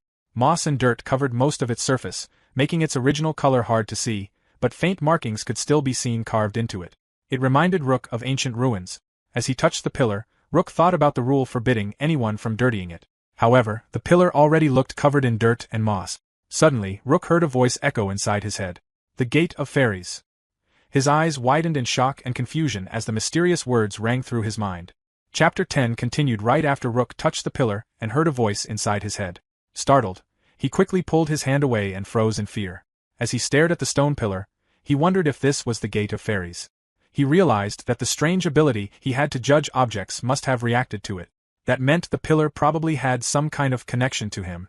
Looking closer, Rook remembered how calm and pleasant the flora had felt before, but that feeling was now completely gone. He examined the pillar and guessed that the Gate of Fairies was some kind of passage connecting the fairy world and the human world. After a few minutes, he studied the markings on the pillar, but his mysterious judgment ability still could not read them. Thinking carefully, Rook suddenly touched the pillar again and cast Purify. He told himself that he was only cleaning it a little, so it should be fine. However, the pillar suddenly shone with a bright light. In an instant, all the dirt and moss covering it disappeared. Rook's face turned pale as he realized he had overdone it. Panicking, he quickly turned away and thought about running before anyone noticed him. But then he caught sight of the pillar again. Turning back, he saw glowing lights appearing around it. A shining figure slowly began to form, making Rook panic even more as he wondered if he had accidentally caused something terrible. The glowing figure continued taking shape while the light grew brighter. Rook covered his face in confusion. Then, suddenly, the bright figure shattered into pieces, causing him to cry out in surprise. A moment later, he heard a soft tinkling voice greeting him with a good afternoon. Slowly opening his eyes, Rook saw a tiny fairy floating in front of him. Though confused, he greeted her back. The fairy fluttered onto his hand and happily introduced herself as Lieselot, though everyone called her Lise. She said she looked forward to working with him from now on. Excited, Rook realized he was really seeing a fairy. But he became confused when she mentioned working with him from now on. Awkwardly, he replied that he looked forward to it too. Suddenly, Lise excitedly called out to him and said that Buta was here. Rook looked confused and asked who Buta was. Lise simply repeated the name cheerfully. Before she could explain further, Lise suddenly stopped and said that time was up and she had to return. As she slowly faded away from Rook's hand, he watched in confusion. She waved goodbye while disappearing. Rook reached out toward her in surprise, but she vanished completely. From inside the stone pillar, he heard Lise giggle and say that she would see him later. Rook muttered in confusion that even if she said that, he had no idea how to meet her again. Then suddenly, his eyes widened as a voice echoed inside his mind saying, "Summon Fairy." Shocked, Rook realized that he had somehow learned a new spell. Later that night, inside his room, Rook repeatedly shouted, "Summon Fairy." He tried saying it in many different ways and tones, hoping something would happen. But after many failed attempts, he finally fell back onto his bed in frustration. No matter what he did, the spell would not activate. Rook thought that, based on the name, it was probably a spell used to summon a fairy.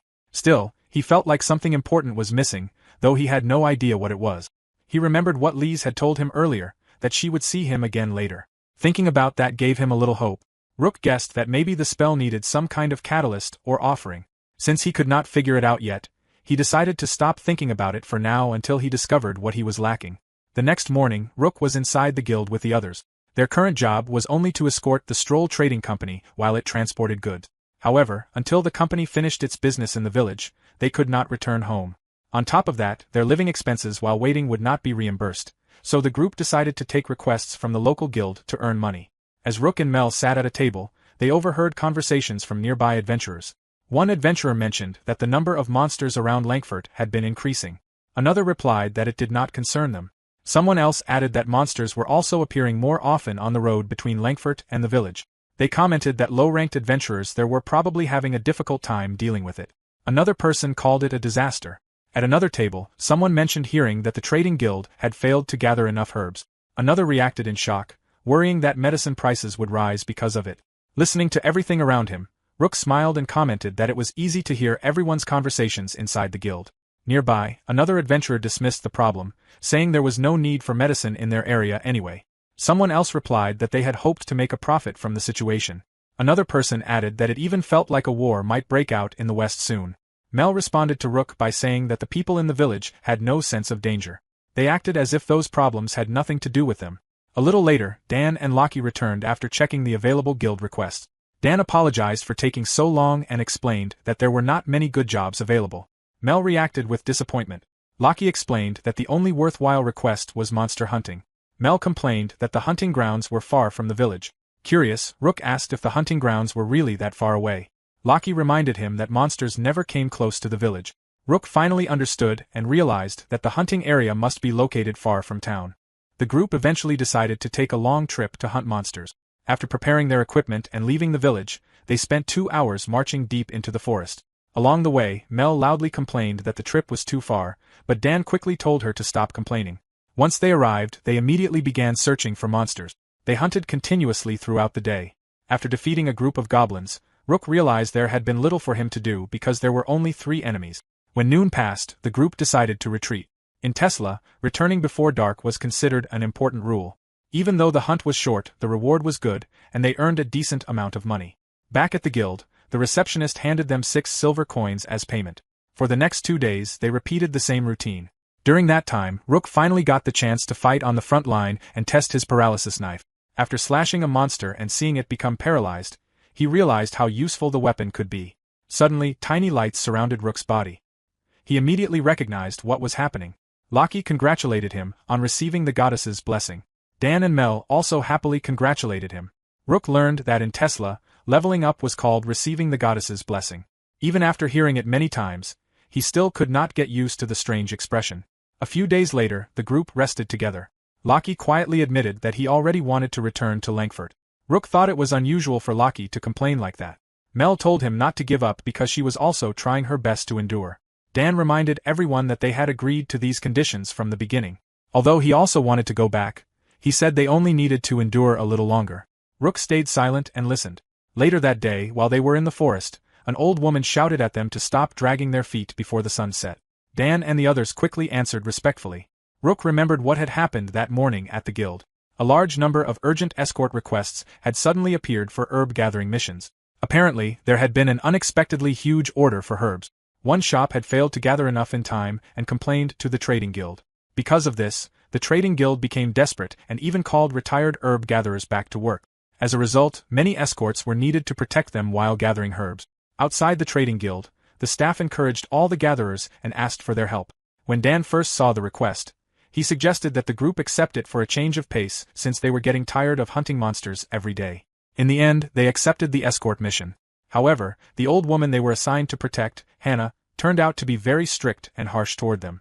As the group continued walking through the forest, Mel politely told Hannah to keep her voice down because they were still in dangerous territory. Hannah immediately shouted back, asking if Mel really thought monsters would appear in such a shallow part of the forest. She mocked Mel by asking if her ears and nose were only for decoration. Rook noticed that Mel was the first one to give up arguing with Hannah. A few minutes later, Lockie suddenly warned everyone that something was nearby. But Hannah loudly scolded him, saying it was only a plant and calling him an amateur for mistaking it. Rook realized that Lockie was the next person Hannah wore down. Not long after, Hannah struck Dan with her cane while yelling at him for cutting a plant incorrectly. She complained that he kept damaging the roots and insulted him for not learning properly. Dan winced in pain and angrily muttered that their job was only supposed to be escorting her. Rook thought that Dan had finally reached his limit too. Later, Rook asked Hannah if he had correctly picked some Kara grass. Hannah sarcastically replied that at least he was able to pick the right herb. Rook then asked if he should leave some behind. This time, Hannah calmly explained that Kara grass grew back easily, so harvesting all of it was fine. However, she told him to leave half of the Sara bamboo because it would regrow faster that way. Rook carefully remembered her advice and replied respectfully. As they continued gathering herbs, Hannah explained more to Rook. She told him that herbs could not be farmed because they quickly died when people tried to grow them in field.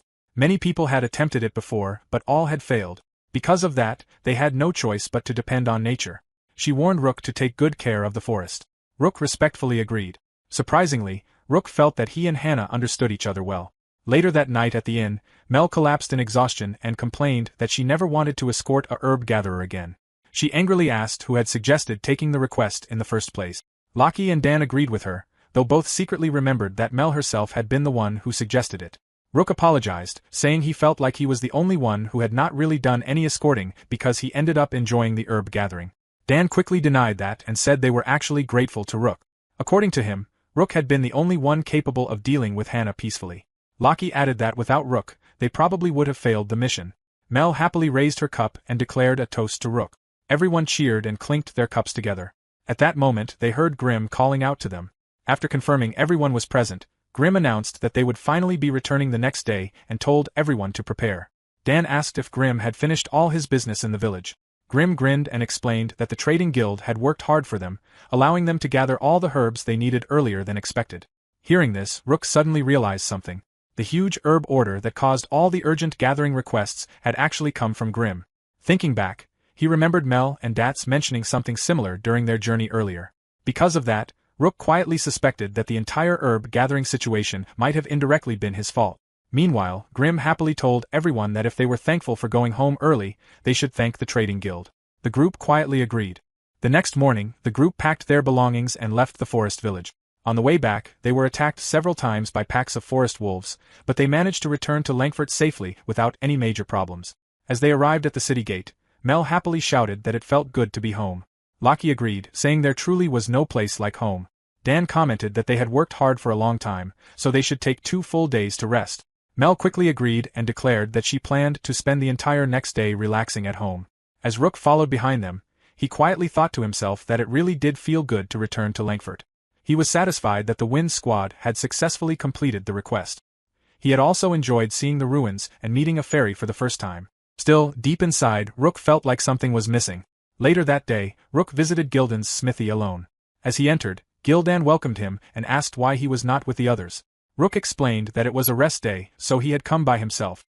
He handed over his spear and requested maintenance for it. Gildan nodded approvingly at Rook's dedication and inspected the weapon carefully. He noticed that the spear was slightly bent and that the blade had chips near the top. Gildan guessed that Rook had probably struck something hard like bone during battle. He told Rook the repairs would cost 1 silver coin and Rook agreed. Calling for Gil to handle the work, Gildan told Rook to wait a little while.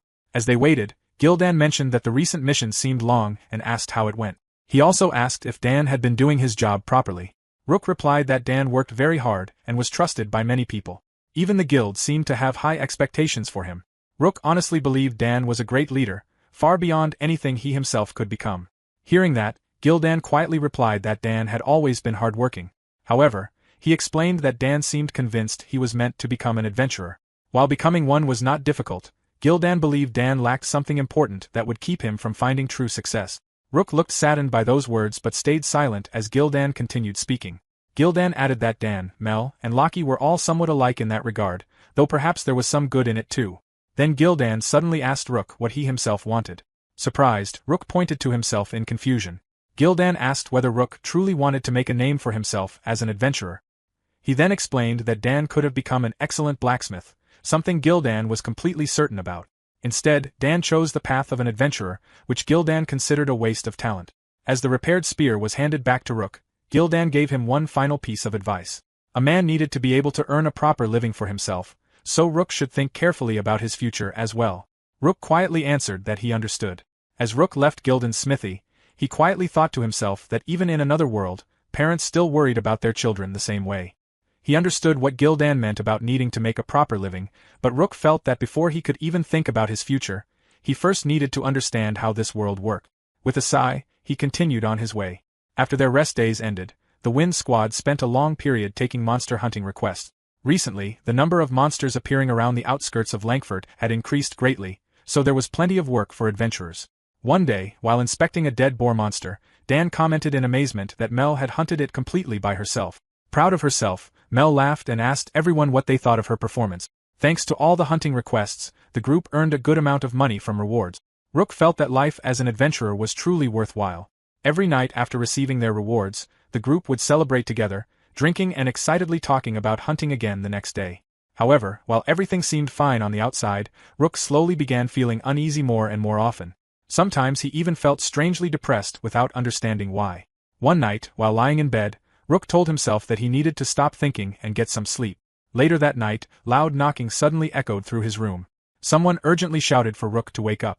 Startled, Rook quickly sat upright in bed and shouted back in confusion, asking what was happening. Chapter 11 began at a watchtower near the city gate. One of the guards sneezed and complained about the freezing cold weather. The light-haired guard then asked his partner, Wugs, what they were even doing there. Confused, Wugs answered that they were obviously there to keep watch from the tower and wondered if his partner had gone crazy. The light-haired guard sighed and explained that he meant something else. He joked that Wugs took everything too seriously and would probably get promoted quickly because of it. Wugs replied that if he hated the job so much, he should take it more seriously.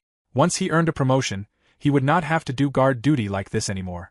The light-haired guard quietly agreed and thought for a moment. He then muttered that maybe he should finally learn how to read and asked Wugs what he thought about the idea. However, Wugs did not answer. The guard looked over and called out to him again, only to see Wugs staring into the distance with a pale and trembling face. Wugs suddenly pointed toward the horizon and warned him about the smoke rising in the distance. In panic, Wugs shouted that a massive horde of monsters was approaching and ordered Beige to sound the alarm immediately because it was an emergency. Beige hurried to ring the alarm bells, but Wugs kept yelling at him to hurry faster. Nervous and shaken, Beige stuttered that he was already doing it while desperately continuing to sound the warning. At the same time, inside the guild hall, adventurers whispered anxiously among themselves. Rook approached his party members and asked Dan what was happening. He explained that he had rushed to the guild as soon as he was summoned but still did not understand the situation. Dan apologized and explained that the two different bells ringing throughout the city each had a specific meaning. The first bell meant that an emergency had occurred at the gate. The second bell meant that the danger threatened the entire city. After thinking for a moment, Rook realized that this meant something dangerous enough to threaten the whole city had appeared at the gate. Dan confirmed that he was correct and added that during situations like this, all adventurers were required to gather at the guild. Suddenly, a loud voice silenced the noisy hall. A man standing on the second-floor balcony announced that he would now explain the situation. He introduced himself as Darren Waller, the guild master of the city. Since there was little time, he quickly explained that a massive horde of monsters had been spotted to the northwest of Langford. It was a stampede. The adventurers immediately began whispering nervously, but Darren continued speaking. He explained that the monster horde had started in the mountains to the northwest and was now moving southeast. The main group would pass near the city, but a large portion of the monsters had likely been drawn toward the smell of humans and were heading directly for Langford. Darren continued his announcement and explained that the first wave of monsters would arrive in about 30 minutes. There was no longer enough time to evacuate the city. He believed everyone already understood how dangerous a stampede was. A stampede meant that monsters were rampaging wildly in huge numbers.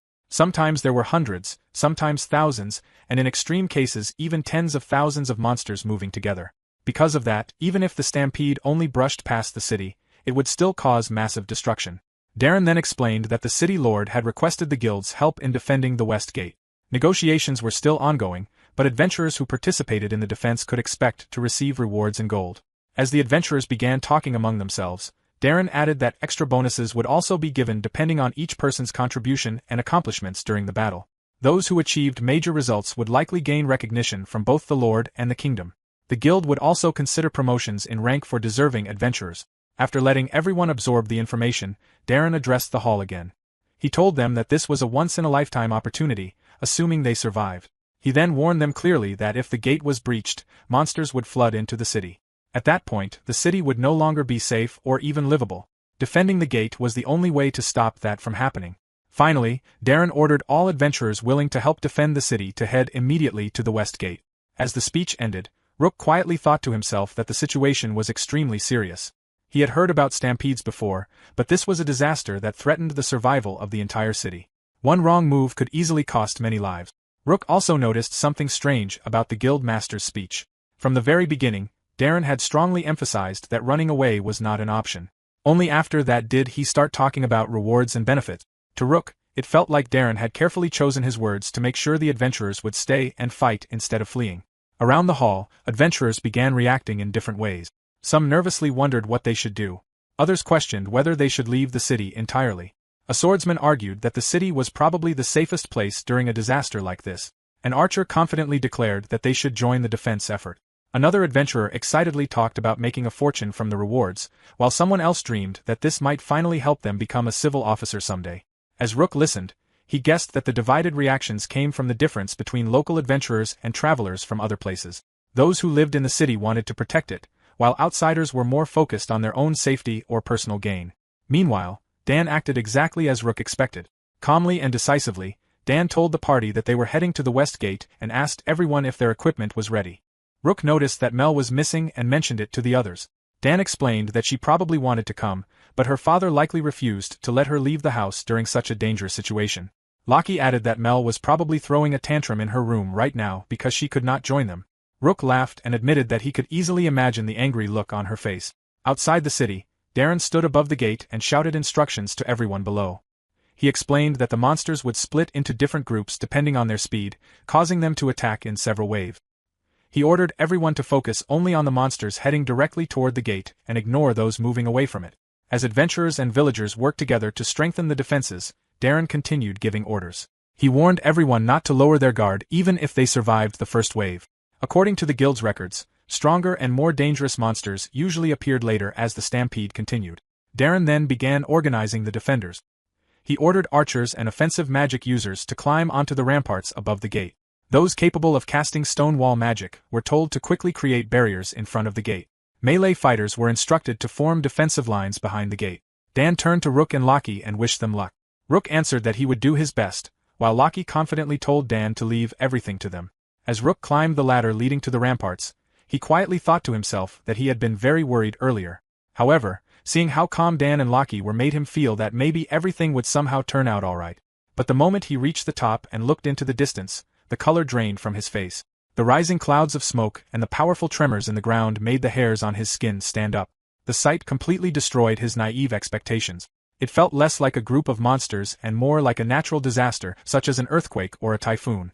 The stampede looked like an unstoppable force that ordinary humans could never hope to resist. Below, Rook watched other adventurers using stone wall magic to build barriers in front of the gate. As he stared at the approaching horde, he wondered if walls like those could really stop even a small part of that overwhelming force. Deep down, common sense told him it was impossible. Rook shuddered nervously. Suddenly, a guard from one of the watchtowers shouted that the first wave was approaching. The guard reported that it was a massive pack of forest wolves numbering around 200 to 300 monsters. Darren immediately ordered everyone outside the walls to retreat behind the gate. He then commanded the guards to shut the gate as soon as everyone had made it back inside. The guards quickly shut the gate as the danger approached. Darren immediately gave orders for everyone to take their positions and prepare for battle. He explained that if they could stop the monsters at the front line, the rest of the creatures could be dealt with more easily afterward. In the distance, a large pack of forest wolves rushed toward the city. Darren ordered everyone to focus on the wolves leading the charge. He instructed the archers and magicians to wait for his signal before unleashing all their attacks at once. The soldiers prepared themselves. The archers pulled back their bows while the magicians began chanting their spells. Flames, water, wind, and light magic gathered around them as they focused on the approaching enemies. Rook also prepared his own light magic spell. The wolves rapidly closed the distance to the city gate. Some of the magicians grew nervous as they waited for the order to attack. Just as the monsters came within a few meters of the gate, Darren finally shouted for everyone to fire. At once, the sound of a bell rang through the battlefield. Arrows shot through the air while powerful spells exploded toward the wolves. Fireballs, water arrows, wind attacks, and light magic rained down upon the charging monsters. Explosions and debris filled the area as the attacks struck the pack. Darren immediately ordered another round of attacks. He told the magicians to continue firing into the clouds of dust while the archers targeted any wolves that were separated from the group. More spells and arrows flew across the battlefield, cutting through the monsters and causing even more destruction. After several more moments, Darren finally ordered everyone to stop. Smoke covered the battlefield, which was now filled with the corpses of the fallen wolves. From the watchtower, a guard reported that the first wave had been almost completely destroyed and that no additional monsters were approaching for the moment.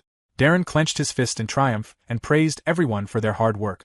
However, he reminded them that the battle was not over yet. He ordered the magicians to recover their strength and magic, the archers to refill their arrows, and everyone else to help strengthen the barricades in preparation for the next attack. Rook let out a sigh of relief after the battle. Beside him, someone asked if he was alright. Rook quietly replied that they had somehow managed to survive. Dan agreed, saying they had only barely made it through. Soon after, Lockie asked Rook if he had anything to eat. Rook answered that he had nothing with him. Dan then took out some jerky and handed it to him. Rook hesitated and asked if it was really okay since it was probably emergency food. As Loki ate nearby, Dan explained that there would be no point in saving the food if Rook and Loki collapsed from exhaustion.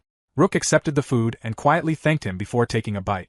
Just as he was about to eat again, loud shouting could be heard in the distance. Someone angrily demanded to know whether the Baron truly understood the seriousness of the situation. Rook looked toward the commotion and saw the guild master arguing with a guard. The guild master explained that the guild had agreed to help defend the West Gate, but they could not continue without proper supplies. The guard responded that those same supplies were also needed to defend the North Gate. He added that the guild supposedly had emergency reserves, so they should rely on those for the time being. Darren angrily argued back, saying that while the guild did have personal emergency supplies, they would never be enough. No one knew how long the monster attacks would continue. As they watched the argument, Dan bitterly commented that even in a crisis like this, people were still playing political games. Rook asked what he meant by that. Loki explained that the Lord saw the guild as a major source of income because of jobs like monster extermination. Because of this, the guild could not completely reject the Lord's requests for help. The Lord understood the guild's weak position and was using the situation to pressure them into cooperating. Dan continued by saying that whether adventurers accepted requests or not was normally their own decision. Usually, the guild would pay for its own expenses, but because the situation had become so severe, they were now asking the guild master to provide additional funds and support. While eating, Rook quietly realized why the guild master had been encouraging the adventurers to act willingly and cooperate during the crisis. Promising rank promotions was simply part of motivating them. Dan then pointed out that the Lord likely had large stockpiles of supplies. However, if they tried to move those supplies through the West Gate and failed to defend it, the Lord himself would be blamed for the disaster. There was no way the Lord intended to abandon the West Gate. Even so, he was still trying to make the guild spend more of its own resources first. Rook finally understood why Dan had called the whole situation a farce. Meanwhile, Darren insisted that supply shortages were a minor issue compared to losing the gate itself. If the West Gate fell, strengthening the North Gate would become meaningless.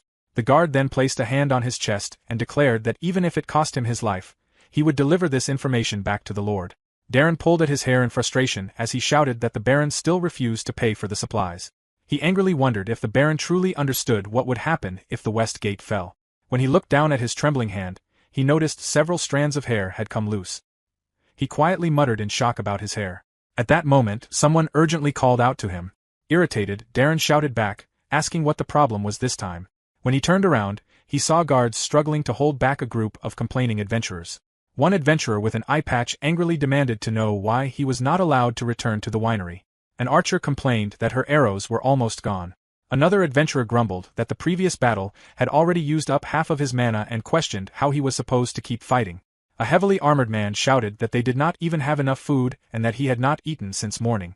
Darren apologized for not listening to their concerns sooner. He explained that the Lord had requested the release of supplies, and they had already asked the Merchant Guild for more materials.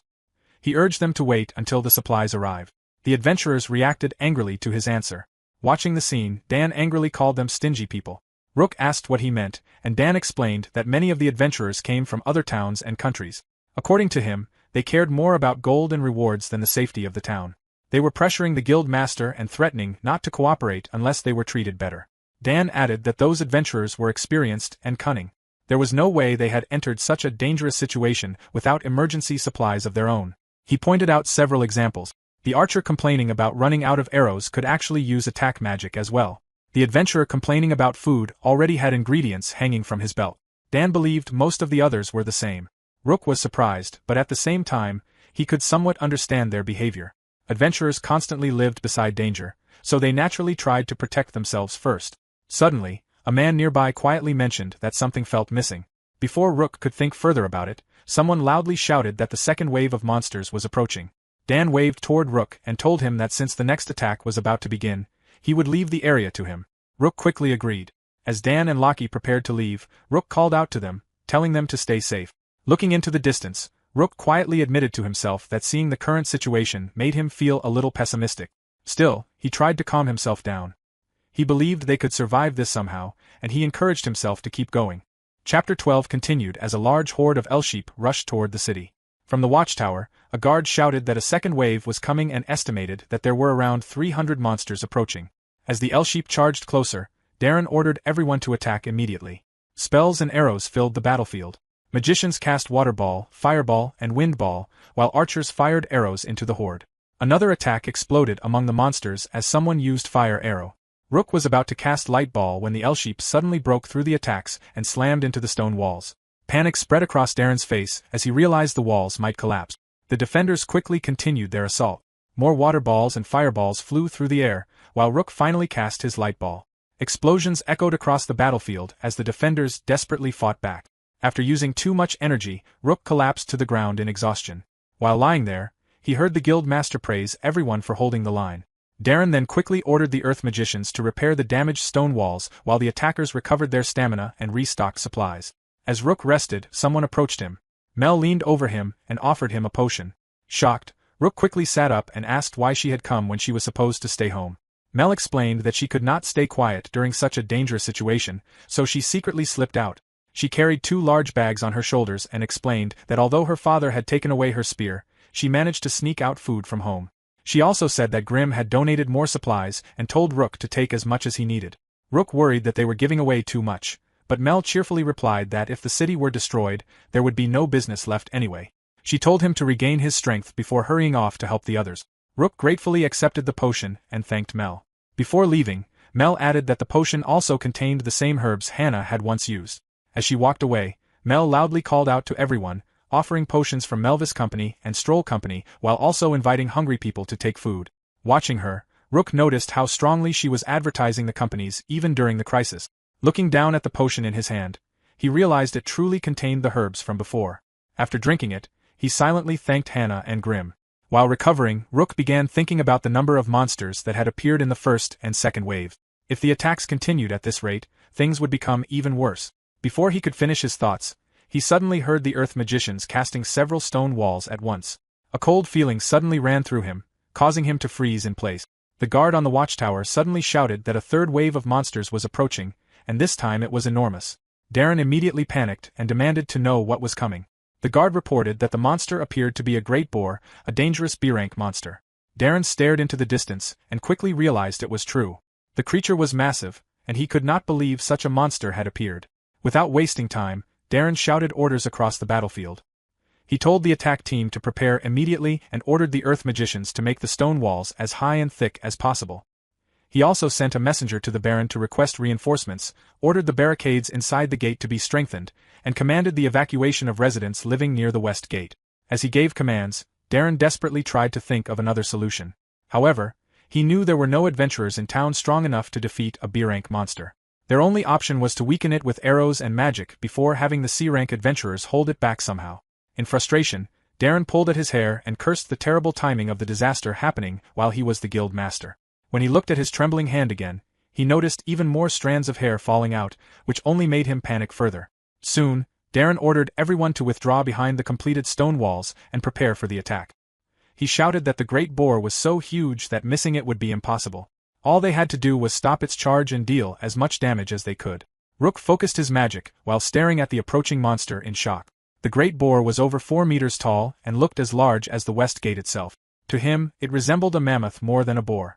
He could hardly believe such a creature even existed and wondered whether anyone could survive being hit by it. Darren finally gave the command to fire. At once, countless spells flew toward the great boar. Wind balls, fire arrows, water arrows, and light balls exploded around the monster. Rook also released his light ball along with the others. Large explosions covered the great boar in smoke, and everyone waited anxiously to see the result. However, Darren's face turned pale when the monster suddenly burst out of the smoke almost completely unharmed. The great boar easily smashed through the stone walls and crashed directly into the city gate. The gate shattered instantly as the monster charged into the city. Its powerful roar echoed through the area while it destroyed watchtowers and crushed parts of the gate in the process. Watching the destruction, Darren cursed in despair. As another tower collapsed, he quickly turned toward the adventurers and ordered all C-rank adventurers to surround the monster. He instructed them to stay close to it, believing that if they kept pressuring it at close range, the great boar would have less room to attack. At the same time, he warned the magicians and archers to be careful not to hit their allies. Dan agreed and moved out with the others. Moments later, the adventurers attacked the great boar with swords and shields. However, one swordsman shouted in frustration that his blade could not even cut through the monster's hide. An archer also yelled that their arrows could barely pierce it. The shield users pushed against the great boar, trying desperately to stop it from advancing deeper into town. One adventurer shouted that they could not allow the monster to enter the city any further. They focused on holding their shields steady and restraining the creature's movements as much as possible. Beside Dan, another Shielda angrily asked why the magicians were not helping.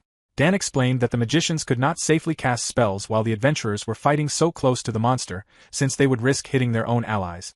Then, from behind Dan, a voice suddenly shouted for him to open a gap. Mel suddenly rushed forward with a spear in her hands. As Dan created an opening, Mel seized the chance and drove her spear into the great boar's body. The monster let out a painful shriek and violently knocked away the shield users around it.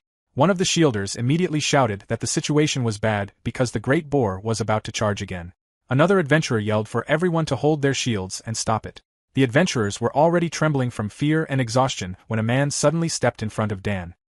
He confidently shouted for everyone to leave the monster to him and arrogantly challenged the great boar. The man introduced himself as Gantz, a C-rank adventurer, and boasted that he alone was enough to stop it. Rook immediately shouted for him to stop because the plan sounded reckless. However, the great boar charged straight toward Gantz. Gantz roared loudly as he pushed against the monster with all his strength. To everyone's shock, he actually managed to stop the great boar's charge for a brief moment. Rook stared in disbelief, amazed that someone could hold back such a monster even for an instant.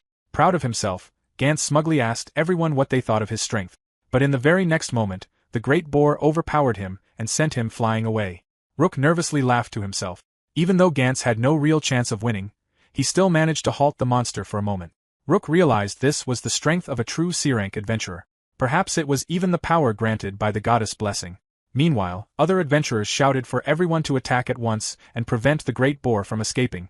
They surrounded it from all sides and tried to limit its movements. Rook silently watched the desperate struggle. However, he quickly realized that nothing had truly changed. If the battle continued like this, the adventurers would collapse from exhaustion long before the great boar weakened. Even the guild master had stopped giving orders, as though he had already run out of ideas. While thinking desperately for a solution, Rook suddenly remembered something. He quietly muttered to himself that he did not need to defeat the monster. If he could only slow it down, that alone might help. Although unsure if it would work, Rook decided there was no time left to hesitate. He shouted Dan's name as he ran forward. In his mind, he thought about his final option, the paralyzing knife. It was his last resort, and he had no choice but to rely on it. Rook suddenly leaped onto the great boar's back and stabbed the knife into its body. The other adventurers shouted in shock, asking what he was doing and whether he wanted to die. Others screamed for him to get away before he was crushed. Ignoring them, Rook held on tightly while the great boar violently tried to throw him off. He shouted that it was working, even if only a little. He desperately clung to the monster while forcing the knife deeper into its skin. Then, suddenly, a large purple glow burst out from Rook's knife. Chapter 13 continued with Rook still clinging tightly to the great boar's back. A strange purple light suddenly appeared from his knife, and he groaned in pain. The nearby adventurers were shocked and wondered if the glowing knife was some kind of magic tool. The great boar began to lose its balance, causing Rook to struggle to stay on. He lost his grip on the knife and was thrown off just as the monster finally collapsed to the ground. Mel quickly called out to him in worry. Rook shouted weakly for someone to finish the monster because it was only paralyzed. Soon after, his vision faded, and he lost consciousness while hearing voices calling his name. When Rook finally woke up, Mel was beside him, anxiously checking if he was all right. Holding his aching head, Rook weakly assured her that he was fine. Relieved, Mel handed him a potion. After drinking it, Rook asked what had happened to the great boar. Mel pointed toward a group of adventurers surrounding the beast and explained that a dwarf adventurer had cut its throat with an axe, finally killing it. Not long after, a signal came from the watchtower announcing that the stampede was over. The West Gate, which had been a fierce battlefield moments before, was now filled with cheers and celebration. Dan and Lockie approached Rook and Mel with bright smiles on their faces. Dan proudly declared that Rook had done it and that they had protected the town. Lockie happily added that there were barely any casualties, making it a complete victory. Mel gave a thumbs up and praised everyone for doing their best. Rook quietly agreed, though he seemed less excited than the others. Dan loudly questioned why Rook was not happier after helping save the town with his own hands. Rook answered that he truly was happy. Mel then excitedly mentioned that their party, Wind Squad, would probably become famous after this. Lockie raised his fist with pride, saying he had always dreamed of becoming an adventurer who could protect his hometown. Dan enthusiastically shouted that being an adventurer was the best and that they would surely receive many more requests from now on. As Rook watched his companions celebrate, he began to understand the uneasy feeling he had been carrying for some time. He also started to understand the meaning behind Gildan's words. Deep down, he realized he may have known the truth for a long time already, but he had been pretending not to notice because life with the party had become too comfortable for him. Dan suddenly lifted Rook onto his shoulders and carried him proudly through the streets, ignoring Rook's embarrassed protests. Dan wanted everyone to know that the hero of the day belonged to the Wind Squad party. After the celebration in town, the group headed straight to a tavern to continue partying. The tavern was loud and lively, filled with celebrating adventurers. A flirtatious woman pulled the embarrassed Rook closer and teased him about coming to her place. As kisses covered his face and laughter echoed around him, Rook continued to think quietly to himself. He had finally admitted the truth he had been avoiding all this time. Several days after the stampede, Rook remembered how busy things had been. After the battle, he spent his time helping clean the area around the gate and hunting monsters near the town and along the highway. During those days, he also kept thinking deeply about something, wondering how he could put those thoughts into words. Eventually, all the adventurers were called to gather at the guild hall. There, Darren apologized for the delay in paying their rewards. He announced that each adventurer would receive 30 gold coins. He also explained that the feudal lord, the Baron, would cover all the costs for repairing the gate and the highway. Darren then mentioned that there had supposedly been an attack by humanoid monsters at the North Gate, though he admitted he doubted the truth of those claims. He added that the Baron seemed annoyed that the adventurers had successfully defeated the Great Boar. Hearing this, many adventurers quietly laughed. Darren continued by explaining that he had worked hard to secure the reward money from the guild. He admitted that some people might still feel dissatisfied, but he promised the guild would make up for it through their evaluations. If anyone had complaints, they could bring them up later. After saying that, the meeting ended. As they left, Lockie joked that it was difficult to complain after seeing the guild master's tired face. He even noticed that Darren's hairline seemed to have receded a little. Mel said she had heard from her father that Darren had spent a long time arguing with the feudal lord. Dan happily declared that thanks to the guild master, they would be able to enjoy a delicious meal that day. Mel agreed and suggested they all meet again after putting away their equipment at home. Later that day, the group gathered inside a restaurant. Sitting together, Dan commented that food bought with reward money somehow tasted better than usual. Mel laughed and told him he was exaggerating. Lockie added that aside from the taste, they could finally eat as much as they wanted without worrying. Dan then asked everyone what they planned to do with their reward money. Lockie admitted he had hesitated at first, but he had decided to buy a high-quality bow for the future. Mel said she wanted to have new clothes made from better materials. Dan then turned toward Rook and asked what he planned to spend his reward on.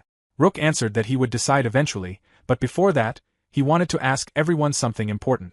He said he wanted to talk about the future and asked what kind of adventurer work they planned to do from now on.